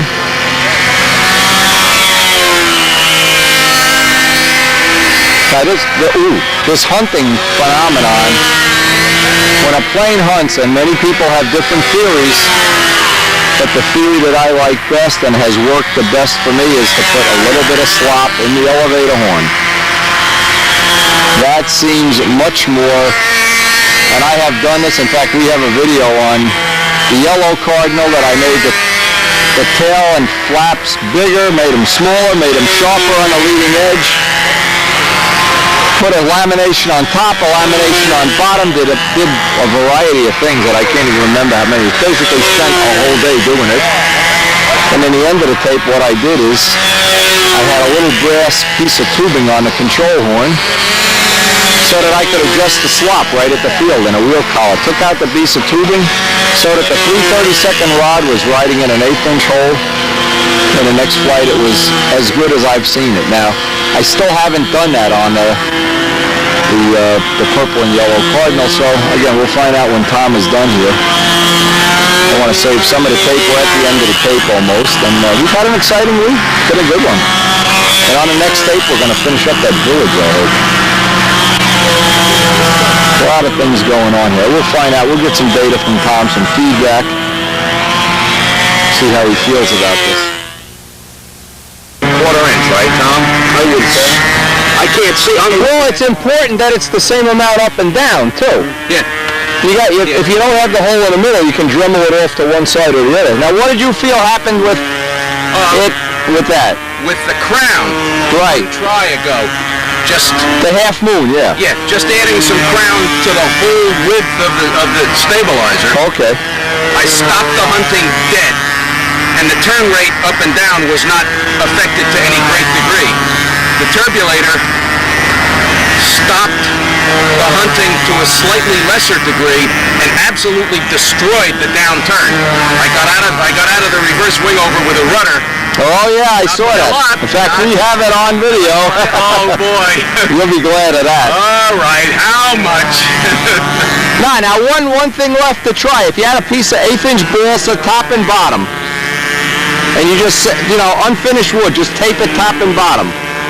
Now would you know if you had above and below? Just above and below. Yeah. I'm trying to get. Because in effect, you lose an elevator travel. That's the problem. Yes, right. But the thing that doesn't make sense to me is that in a downturn, the high-pressure side of the elevator is on the other side of the assembly from the turbulator. I would have thought it would have been the upturn that would have been affected because it turbulates. I would have thought the turbulator would knock the flow off the surface. No, because here's the reason. The turbulator makes the flow stick to the surface. When you're trying to pull down, that little thing on up is destroying the down part of it, probably. I don't know. Well, in any event, the turbulator... This is why we don't design rocket ships. Can you picture some guy at NASA doing this? Well, I don't know. Just launch the rocket. Yeah. No. But that's obviously... Now, the way to tell, put it on the other side and see if it kills the upturn. Right. And then put it on both sides, and if it kills all the turn, then put slop in it. Put a reference engine in it. Do something else. Give it to Larry. No. He'll put it... All right. Adds 30 thousandths of positive incidence to the stabilizer. Okay. And a nick of right thrust and down thrust.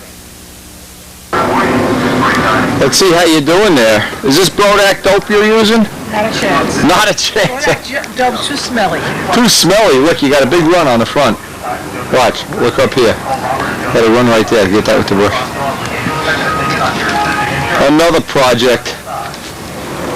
All right, you got a stool to work on? Let me get this straight. We have a stool to work on, a chair, and then we're going to finish the village, right? No, wait a second. Too nice of a day. I don't want to do the stool. I want to do the tray table. I want to put it on the tray table. Okay, we got time. All right, we'll get this one done first.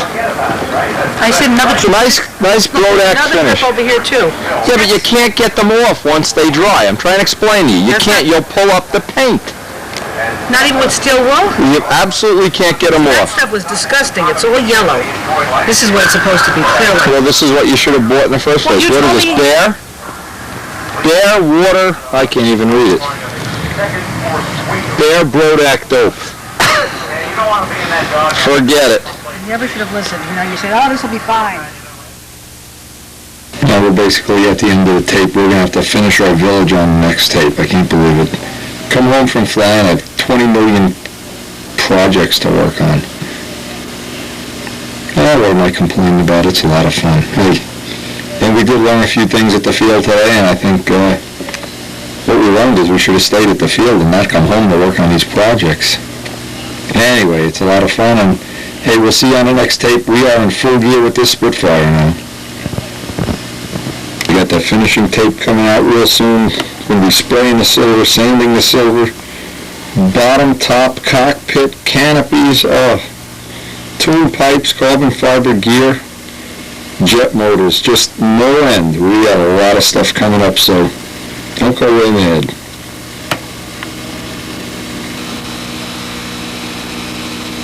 See you on the next tape.